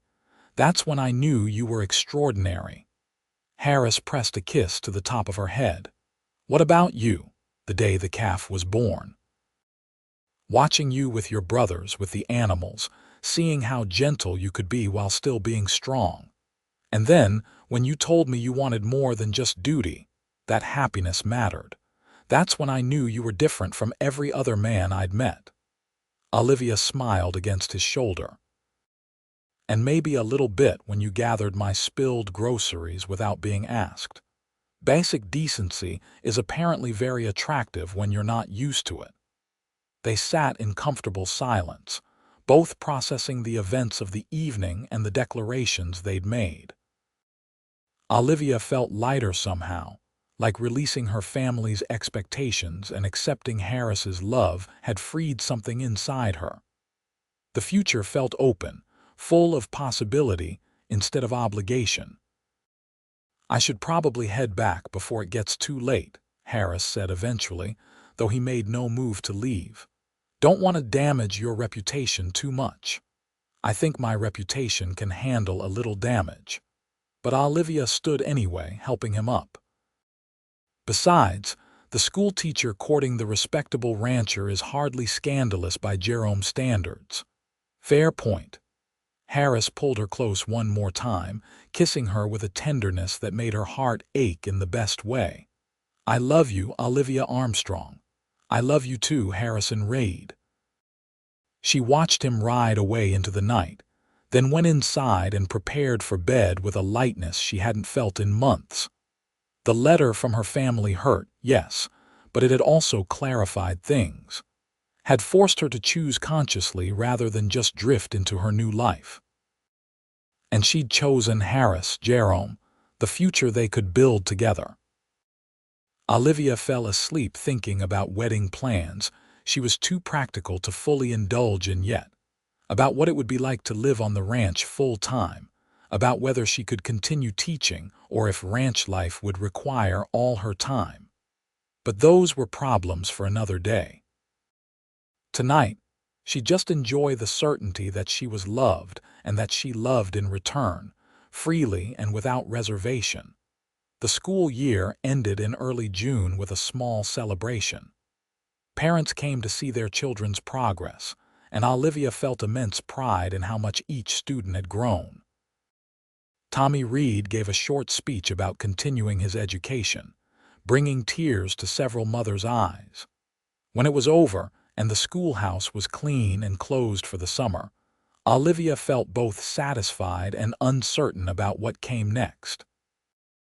Harris found her sitting on the schoolhouse steps, looking at the empty building, thinking about next year, thinking about everything. Olivia made room for him to sit beside her. The school board wants me back in September, which is wonderful. But I'm also thinking about us, about the ranch, about what a future together actually looks like practically. Me too. Harris took her hand. I've been thinking about it a lot, actually. How to make this work without asking you to give up teaching, which I know matters to you. It does. But you and the ranch matter too. Olivia squeezed his hand. I don't want to choose between them. What if you didn't have to? Harris turned to face her. The ranch is only 5 miles from town. In good weather, that's maybe 30 minutes by wagon, less on horseback. You could live at the ranch and still teach. It would mean early mornings and some late nights, but it's doable. You'd be okay with that, with me not being there full time. Olivia, I don't want you to give up parts of yourself to be with me. I want all of you, including the part that loves teaching. We'll figure out the logistics. Harris smiled. Besides, having a school teacher in the family will keep my brothers on their toes. In the family. Olivia's heart raced. That sounds official. It's about to get more official. Harris stood and pulled her up with him. Then, to her complete surprise, he dropped to one knee right there on the schoolhouse steps. Olivia Armstrong, I know we said I'd wait and do this properly with romance and planning, but I've never been good at waiting when I know what I want. And I want you forever as my wife and partner and best friend. Will you marry me? You don't have a ring, Olivia said stupidly, her mind racing to catch up with what was happening. Actually, I do. Harris pulled a small box from his pocket. Inside was a simple gold band with a small sapphire, beautiful and understated. It was my mother's. My father gave it to me before he died, said to give it to the right woman when I found her. I found her. So, Olivia Armstrong, will you marry me? Yes. The word came out choked with emotion. Yes, of course, yes. Harris slipped the ring onto her finger where it fit perfectly, then stood and kissed her thoroughly, both of them laughing and crying at the same time. When they finally broke apart, Olivia held up her hand to watch the sapphire catch the light. It's beautiful. Your mother had wonderful taste, she did, and she would have loved you. Harris pulled her close again. My brothers are going to be insufferable about this. I told them I was going to wait, plan something special. This is special. Proposing at the schoolhouse where we both work toward the future in our own ways. It's perfect. Olivia kissed him again. When should we get married? As soon as possible, Harris suggested. Unless you want a big wedding with months of planning, I want to be your wife. Everything else is just details. Olivia thought for a moment. How about August? That gives us time to prepare, but not so long that we're just postponing our lives. August sounds perfect. They drove back to the ranch together, both giddy with excitement and plans. Jamie and Tommy were working in the barn when they arrived, and both looked up curiously when Harris led Olivia in with obvious purpose. Boys, I need to tell you something. Olivia and I are getting married. Tommy let out a whoop and immediately hugged Olivia, nearly lifting her off her feet. Finally, I told Jamie you'd propose before summer ended. He said you'd wait till fall like a reasonable person. When have I ever been reasonable? Harris laughed as Jamie came over to shake his hand and kiss Olivia's cheek. Welcome to the family, officially, Jamie said, grinning. Fair warning, we're loud, stubborn, and terrible at keeping the house clean, but we're loyal and we'll love you like a sister. I don't have siblings, Olivia said, emotion thick in her voice. I'm looking forward to it. They spent the evening making plans. When to have the wedding, where, who to invite, what needed to be done to prepare. Tommy volunteered to clean the house top to bottom. Jamie offered to build furniture for the bedroom that would be Olivia's and Harris's. Both insisted on helping with the wedding preparations, clearly excited to be involved. You know what this means, Tommy said at one point. Harris is settling down. Everyone always said cowboys never settled down, but look at him. Getting married, planning a future. It's almost domestic. I said I would for the right woman, Harris said, pulling Olivia close. And I meant her. The words sent warmth through Olivia's entire body. She'd been the right woman all along, just waiting for the right man to find her. All those months of running from Charles, of thinking she needed to be alone to be free, had led her exactly here. To Harris and his brothers, to Jerome and its rough community, to a life that was harder but infinitely more rewarding than anything she'd left behind. That night, as Harris drove her back to her small house one last time before she moved to the ranch permanently after the wedding, Olivia felt complete in a way she'd never experienced before. Not the suffocating completeness of being defined by someone else, but the expansive completeness of being fully herself while also being part of something larger. Happy? Harris asked as they pulled up to her house. Happier than I knew was possible. Olivia looked at the ring on her finger, then at the man beside her. Thank you for being patient with me, for letting me work through my fears, for not trying to rush or control anything. Thank you for taking a chance on a broken-down cowboy with too many responsibilities and not enough charm. You have plenty of charm, and you're not broken down, you're exactly perfect. Olivia kissed him softly. I'll see you tomorrow, every tomorrow for the rest of our lives. The next 2 months passed in a flurry of activity. Olivia packed up her small house, donating or selling most of her furniture since the ranch house was already well equipped.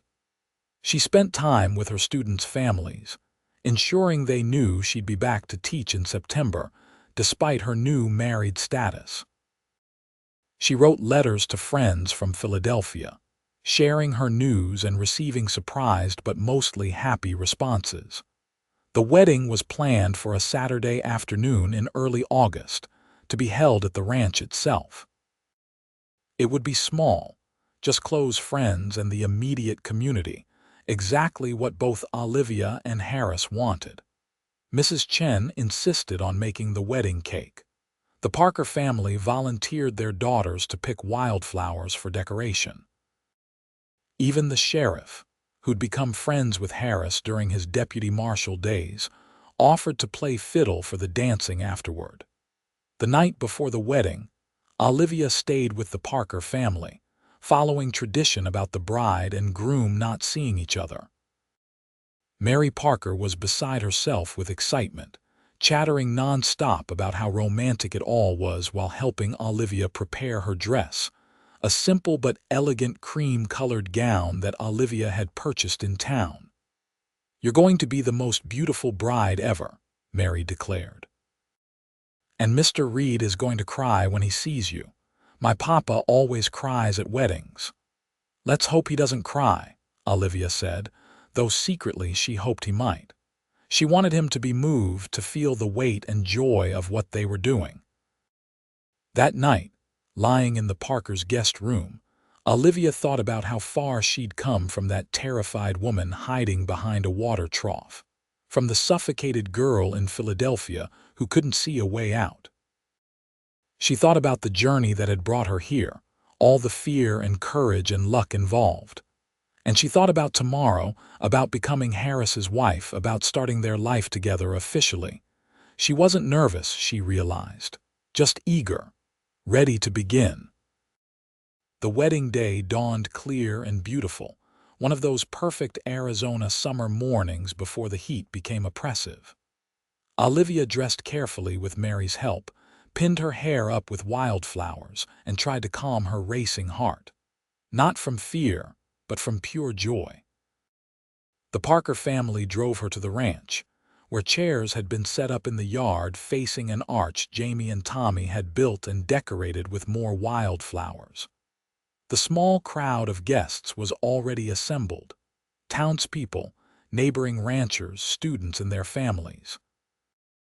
Everyone stood when Olivia arrived, and she felt their genuine happiness radiating toward her. But she only had eyes for Harris, standing under the arch in his best suit, his brothers on either side of him. When their gazes met, his face transformed with such love and awe that Olivia felt tears prick her eyes. Mary had been right. He was definitely holding back tears. Mr. Parker, who'd volunteered to give her away since Olivia's own father wasn't there, walked her down the makeshift aisle. When they reached Harris, Mr. Parker placed her hand in his with a warm smile. "Take care of her, son." "With my life," Harris promised. The ceremony itself was simple, conducted by the circuit preacher who passed through Jerome once a month. The words were traditional, but when Harris and Olivia spoke their vows, they added their own promises too. "I promise to never make you smaller," Harris said, his voice steady and sure. "To support your dreams as much as my own. To be your partner in all things, not your master. To love you every day, even the hard ones, especially the hard ones." "I promise to never lose myself in you," Olivia said, "but to bring my whole self to our marriage. To work beside you, not behind you. To be brave when things are difficult and to trust in what we've built. To love you for exactly who you are, not who I might want you to be." There wasn't a dry eye in the crowd when they finished. Even Tommy was wiping his face, trying to be subtle about it. "I now pronounce you husband and wife," the preacher said with a broad smile. "Young man, you may kiss your bride." Harris cupped Olivia's face gently and kissed her with such tenderness that the crowd erupted in cheers and applause. When they finally broke apart, both laughing, he whispered, "Hello, Mrs. Reed. Hello, husband." The celebration that followed was joyful and chaotic in the best way. Food appeared from everywhere, tables groaning under the weight of dishes people had brought. The sheriff's fiddle was joined by a guitar and harmonica, and soon people were dancing in the yard. Children ran wild, drunk on sugar and excitement. The sun climbed higher, and nobody seemed to mind the heat. Olivia danced with Harris, with Jamie and Tommy, with Mr. Parker and various other guests. She accepted congratulations and hugs and advice, some useful and some ridiculous. At one point, Mrs. Chen pulled her aside. "You did good choosing him. Harris Reed is one of the best men I've ever known." Mrs. Chen squeezed her hand. "And you're good for him too. Haven't seen him this happy since before his parents died." "I'm going to do everything I can to keep him happy," Olivia promised. "Oh, honey, marriage isn't about keeping each other happy all the time. It's about choosing each other even when things are hard, about working together to build something that matters. You two understand that. That's why you'll make it." As the sun began to set, painting the sky in brilliant colors, the guests gradually departed. Tommy and Jamie made themselves scarce, having planned to spend the night at a neighbor's ranch to give the newlyweds privacy. Finally, Harris and Olivia were alone in their home, the celebration over, their new life beginning.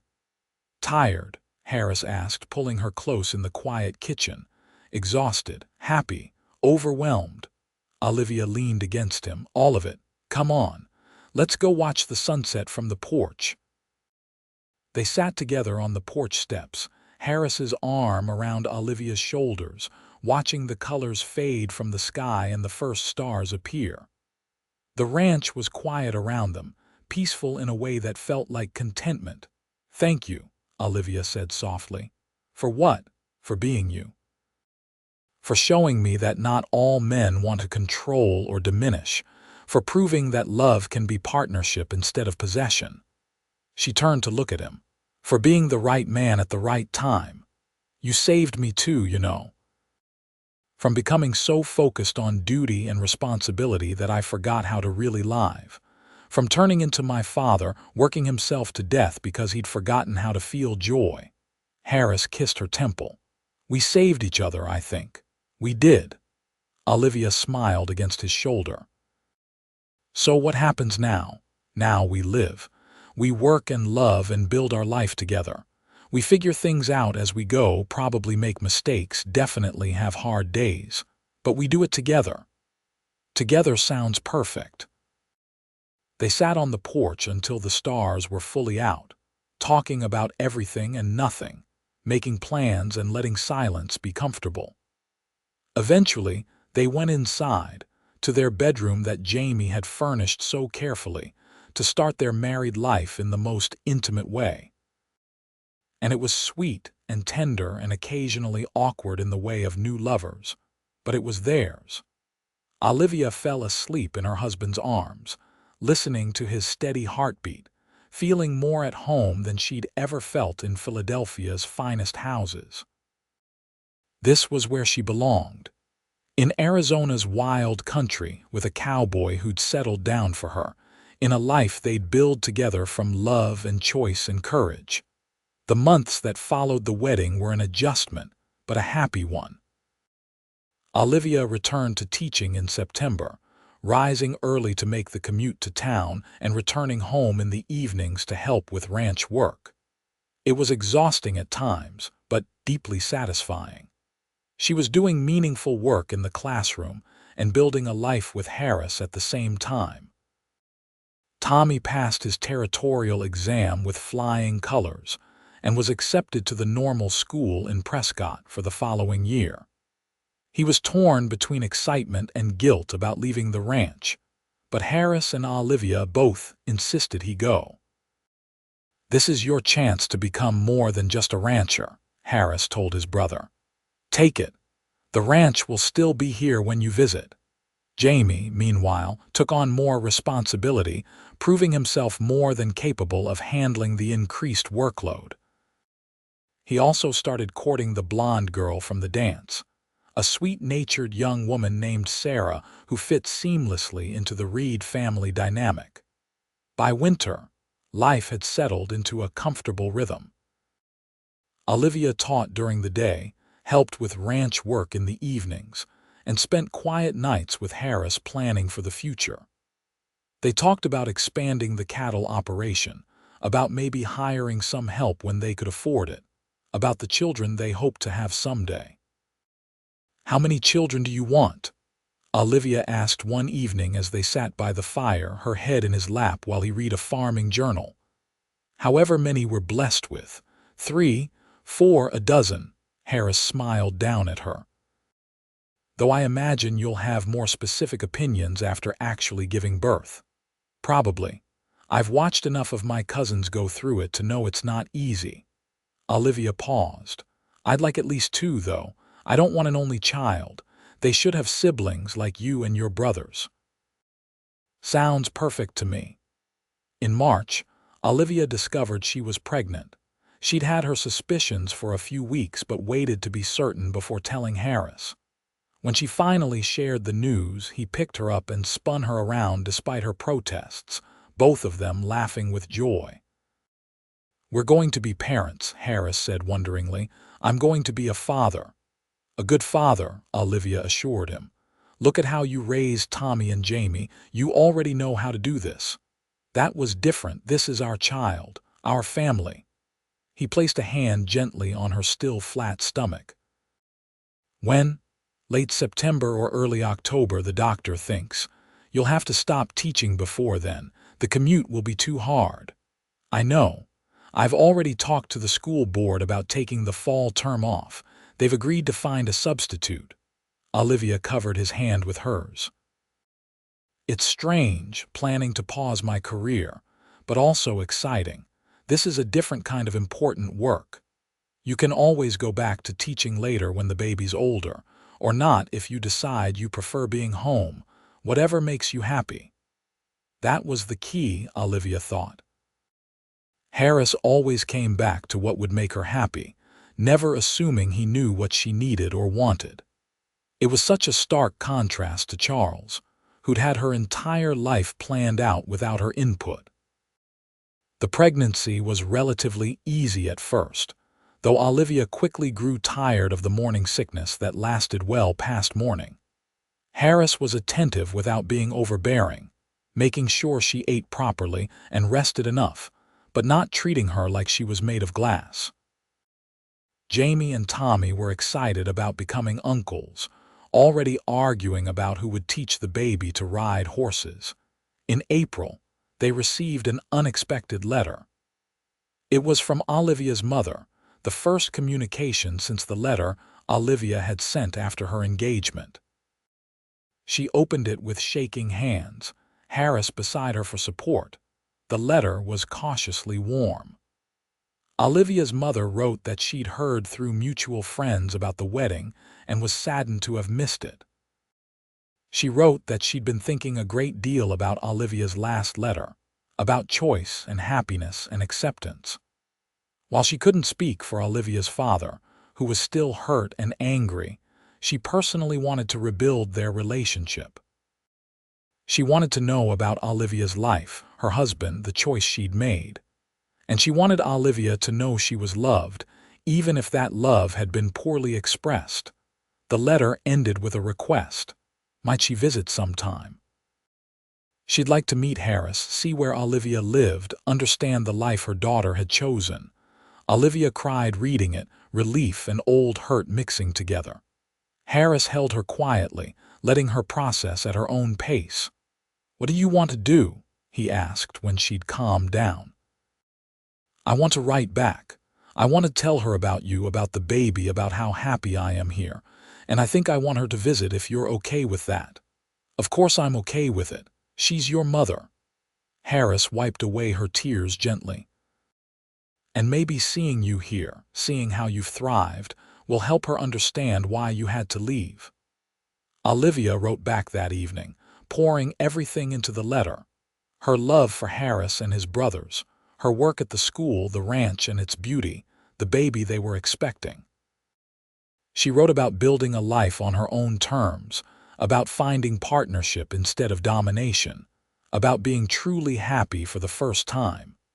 And she invited her mother to visit in the summer, before the baby came, so they could reconnect properly. The response came quickly. Her mother would arrive in July and stay for 2 weeks. She was thrilled about becoming a grandmother and eager to meet Harris. The tone of the letter was warm, hopeful, nothing like the conditional acceptance of the previous correspondence. "Your mother's coming around," Harris observed. "That's good. Everyone deserves family, even if it takes them time to understand." "What about your family? Do you have relatives we should tell about the baby?" "Some cousins scattered around the territory, but we're not close. My father was an only child, and my mother's family disowned her for marrying a poor rancher." Harris shrugged. "We've always been self-sufficient. The people of Jerome are our family as much as anyone with shared blood." "Then we'll make sure our children know they're surrounded by people who care, blood relations or not." In July, Olivia's mother arrived on the stagecoach from Prescott, looking travel-worn but determined. Olivia met her in town with Harris, nervous about the reunion but also cautiously hopeful. When her mother climbed down from the stage and saw Olivia, her face crumpled. "Oh, my darling girl, look at you, positively glowing." They embraced, both crying, months of separation and hurt dissolving in the simple act of holding each other. When they finally pulled apart, Olivia's mother turned to Harris. "You must be Harrison. I've heard a great deal about you." "All good, I hope, madam." Harris offered his hand, but Olivia's mother pulled him into a hug instead. "Thank you for making my daughter happy." That's all a mother can really ask for. The 2 weeks of her mother's visit were healing in ways Olivia hadn't expected. Her mother loved the ranch, was impressed by Jamie's competence, and charmed by Tommy's enthusiasm. She and Harris got along wonderfully, often ganging up to tease Olivia about various things. But most importantly, she listened. She asked questions about why Olivia had left, what she'd been feeling, what she needed now, and she apologized. "I was so focused on what I thought you should want," her mother admitted one evening as they sat on the porch watching the sunset. "On the life I'd imagined for you. I didn't stop to ask what you actually wanted. And when you ran, I took it as a betrayal instead of a plea for help. I should have been more direct about my feelings earlier, Olivia said, instead of just going along until I couldn't anymore. Perhaps. But you were raised to be agreeable, to not cause trouble. We taught you that. So when you finally stood up for yourself, we punished you for it. Her mother took her hand. I'm sorry, Olivia, for not seeing you clearly, for not protecting you from a match that was wrong for you, for choosing social expectations over your happiness. Is father still angry? Your father is stubborn and proud, but I think he's also sad. He misses you, even if he won't admit it. Her mother squeezed her hand. Give him time. I'll work on him. And when he meets his grandchild, I suspect his resistance will crumble completely. I'd like that. I'd like our children to know both their grandparents. They will, I promise. When her mother left at the end of July, it was with tears but also with hope. She'd seen Olivia's life, understood her choices, and given her blessing. That meant more than Olivia had realized it would.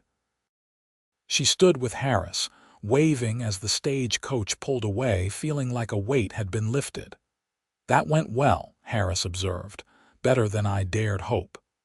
Olivia leaned against him, her pregnancy making her tire more easily these days. She really likes you. I'm very likable. Harris grinned. Plus, I'm making her daughter happy.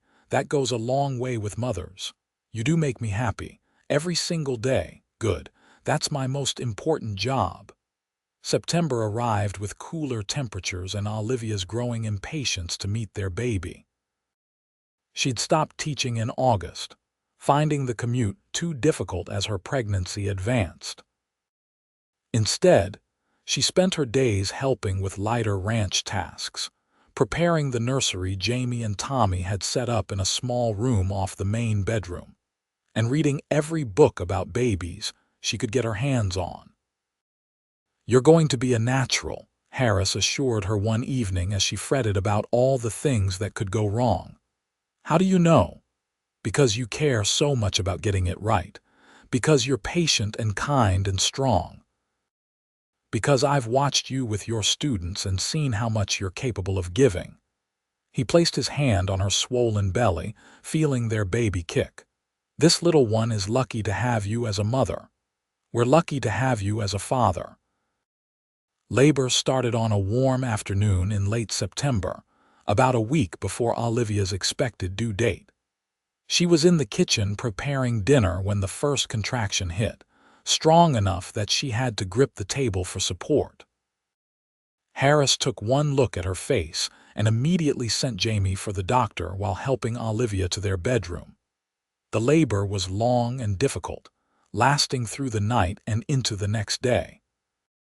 Harris stayed by Olivia's side the entire time, holding her hand, wiping her forehead, encouraging her when she was certain she couldn't continue.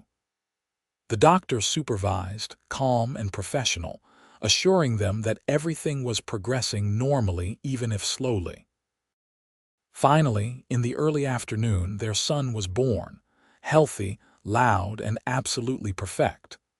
When the doctor placed the baby in Olivia's arms, she looked down at his red, scrunched face and felt her heart expand in ways she hadn't known were possible. He's beautiful, she whispered. He's perfect, Harris said, tears running freely down his face as he gazed at his son. He's absolutely perfect. They named him Henry Thomas Reid, honoring Harris's father and brother. Henry had his father's dark hair and his mother's nose, and from the beginning, he had a fierce determination that suggested he'd inherited both parents' stubborn streaks. Jamie and Tommy were immediately smitten, fighting over who got to hold him and arguing about which uncle he looked like more. He looks like a tiny, angry old man, Tommy declared, but in a cute way. All newborns look like that, Jamie said. Give him a few weeks. Olivia spent the first few weeks after Henry's birth in an exhausted, love-filled haze. Harris was a natural father, getting up for nighttime feedings without complaint, changing diapers with surprising competence, talking to Henry constantly, even though the baby clearly couldn't understand a word. Watching him with their son made Olivia fall in love with him all over again. In November, another letter arrived from Philadelphia. This one was from Olivia's father, his handwriting careful on the envelope. Inside was a short message. He'd heard about his grandson's birth from his wife. He was sorry for his silence. He missed his daughter. Would it be possible for him to visit after the new year? Olivia showed the letter to Harris through happy tears. He wants to meet Henry. Of course he does. Who could resist this face? Harris bounced Henry gently, making the baby's eyes go wide. It means he's accepting my choices. Accepting us. Better late than never. Harris kissed her forehead. Write back and invite him. Your father should know his grandson. Christmas that year was joyful, the house full of family and friends and the chaos of a 3-month-old baby. Olivia's parents had sent gifts.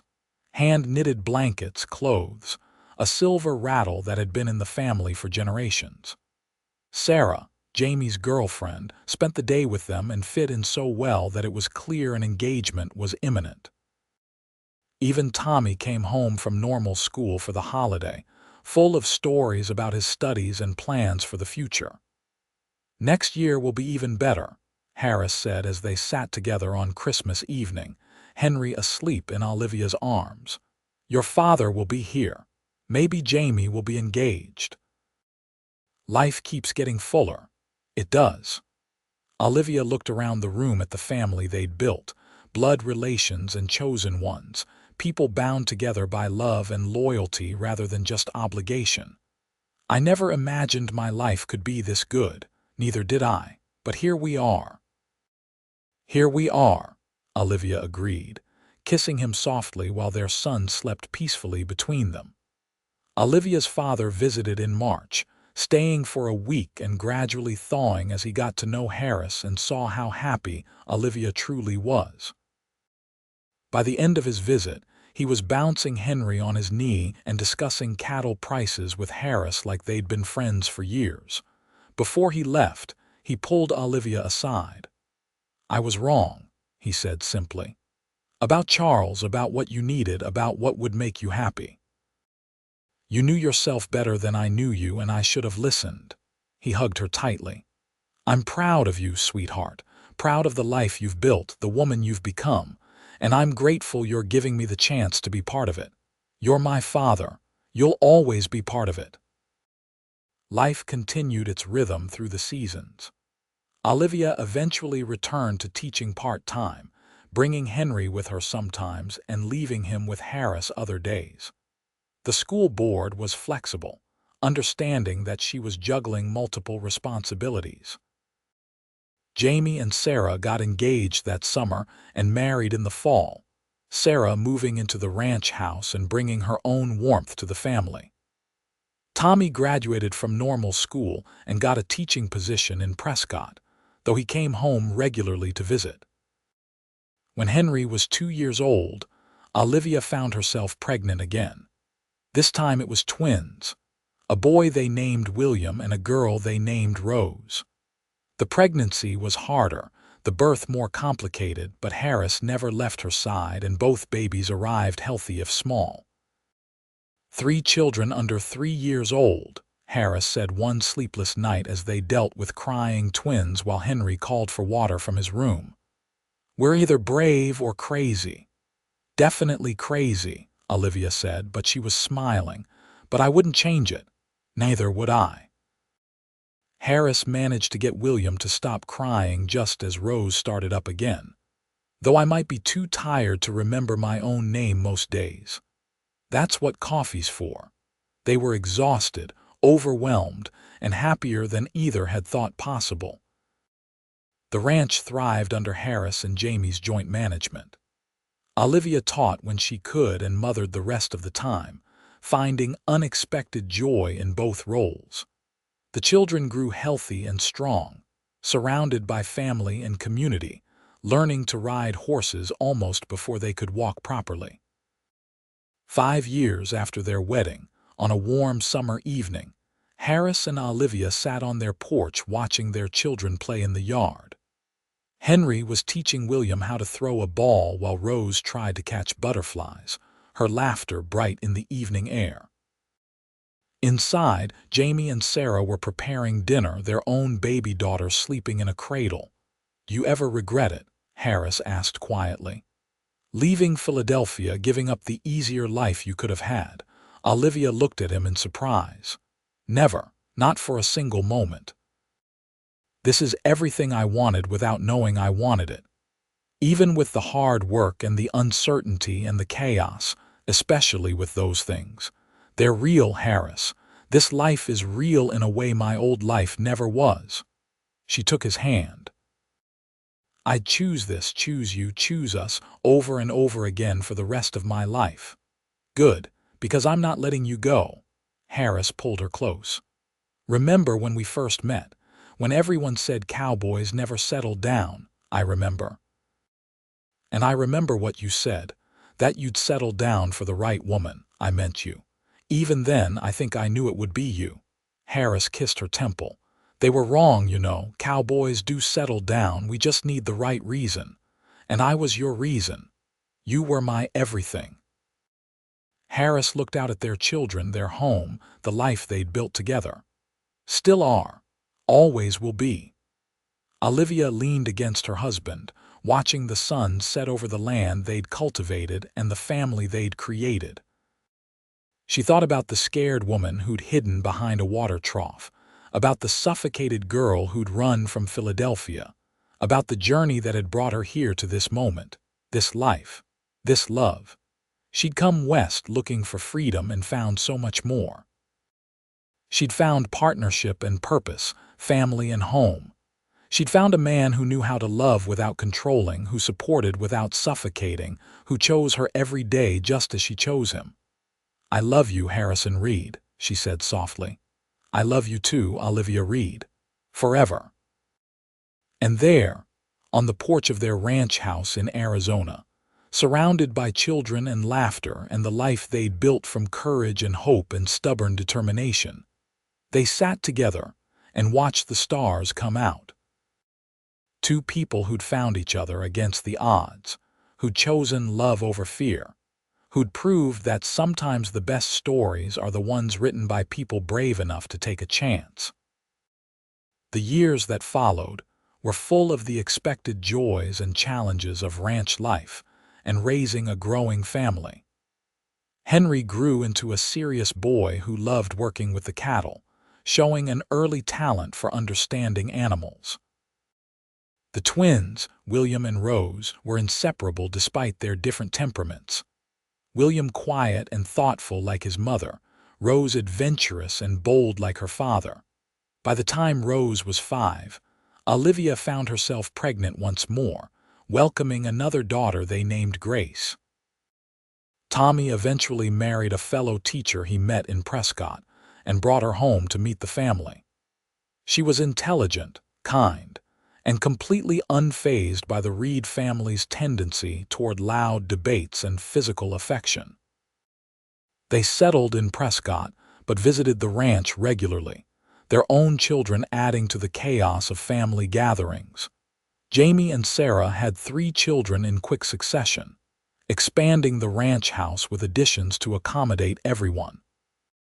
The ranch itself grew and prospered, becoming one of the most respected cattle operations in the territory. Harris brought on hired hands as needed but kept the core operation within the family, building something that would last for generations. Olivia continued teaching, reducing her hours as her family grew but never giving it up entirely. The schoolhouse in Jerome became a second home, and several of her former students went on to higher education, crediting her encouragement for giving them the courage to pursue their dreams. Tommy's success was particularly meaningful to her, proof that education could transform lives. On their 10th anniversary, Harris took Olivia back to the spot where they'd had their first picnic, the valley below them green with summer growth. They left the children with Sarah and Jamie, stealing a rare afternoon alone together. 10 years, Harris marveled as they spread out a blanket in the same spot they'd sat so long ago. Sometimes it feels like yesterday. Sometimes it feels like you've always been part of my life. Both can be true. Olivia settled beside him, grateful for a few hours of peace and quiet. We've built a good life, haven't we? The best life. Better than I ever imagined when I was a lonely deputy marshal chasing outlaws and wondering if I'd ever have something worth coming home to. And now I have everything worth coming home to. You, our children, the ranch, the family we've created. It's more than I deserve and exactly what I needed. Harris pulled her close. Thank you for taking a chance on a cowboy who said he'd settle down. Thank you for meaning it. For being exactly who you said you were and not trying to change me into someone I wasn't. Olivia kissed him softly. For proving that love can be partnership. They lay together on the blanket, watching clouds drift by, comfortable in the silence that comes from years of knowing each other deeply. Olivia thought about how far they'd both come. Harris from a grieving, duty-bound young man to a confident father and husband. Herself from a scared runaway to a woman who knew her own strength and worth. You think the children will stay? Olivia asked. When they're grown. Some will, some won't. Henry loves the ranch, so I imagine he'll want to take it over someday. The others might find their own paths. Harris was quiet for a moment. That's okay, though. I want them to choose what makes them happy, not what's expected. Like we did. Exactly like we did. The sun was setting when they packed up and headed home, riding together on the same horse like they had when they were courting. At the ranch, chaos greeted them. The children had apparently convinced Sarah to let them make dessert unsupervised, resulting in a kitchen covered in flour and 4 giggling, guilty faces. I only looked away for a moment, Sarah protested, trying not to laugh. It's fine, Harris said, surveying the damage with impressive calm. Everyone's safe, and Flour cleans up. Who wants to help get this kitchen back to normal? All 4 children immediately volunteered, their enthusiasm for cleaning notably less than their enthusiasm for making the mess. But they worked together, and within an hour, the kitchen was clean and everyone sat down to a dinner of beef stew, and the surprisingly edible cake the children had somehow produced. That night, after the children were finally asleep and the house was quiet, Harris and Olivia sat on their porch as they did most evenings, watching the stars and enjoying the cool night air. 10 more years, Harris asked, taking her hand. At least. Probably 50 more if we're lucky. Olivia squeezed his fingers, though hopefully with slightly less flour-related disasters. Where's the fun in that? They laughed together, the sound carrying across the quiet ranch. Inside, their children slept safely. Around them, the land they'd built their life on stretched peaceful and productive. Above them, the stars shone as bright as they had that first night when Olivia had stood on her small porch and imagined a future she couldn't quite believe in. She believed in it now. Believed in the strength of what they'd built, in the love that had grown deeper rather than fading, in the family they'd created from choice and courage. The Wild West had given her freedom, but Harris had given her so much more. Partnership, respect, love that empowered rather than confined. What are you thinking about? Harris asked, studying her face in the starlight. Everything. How lucky I am.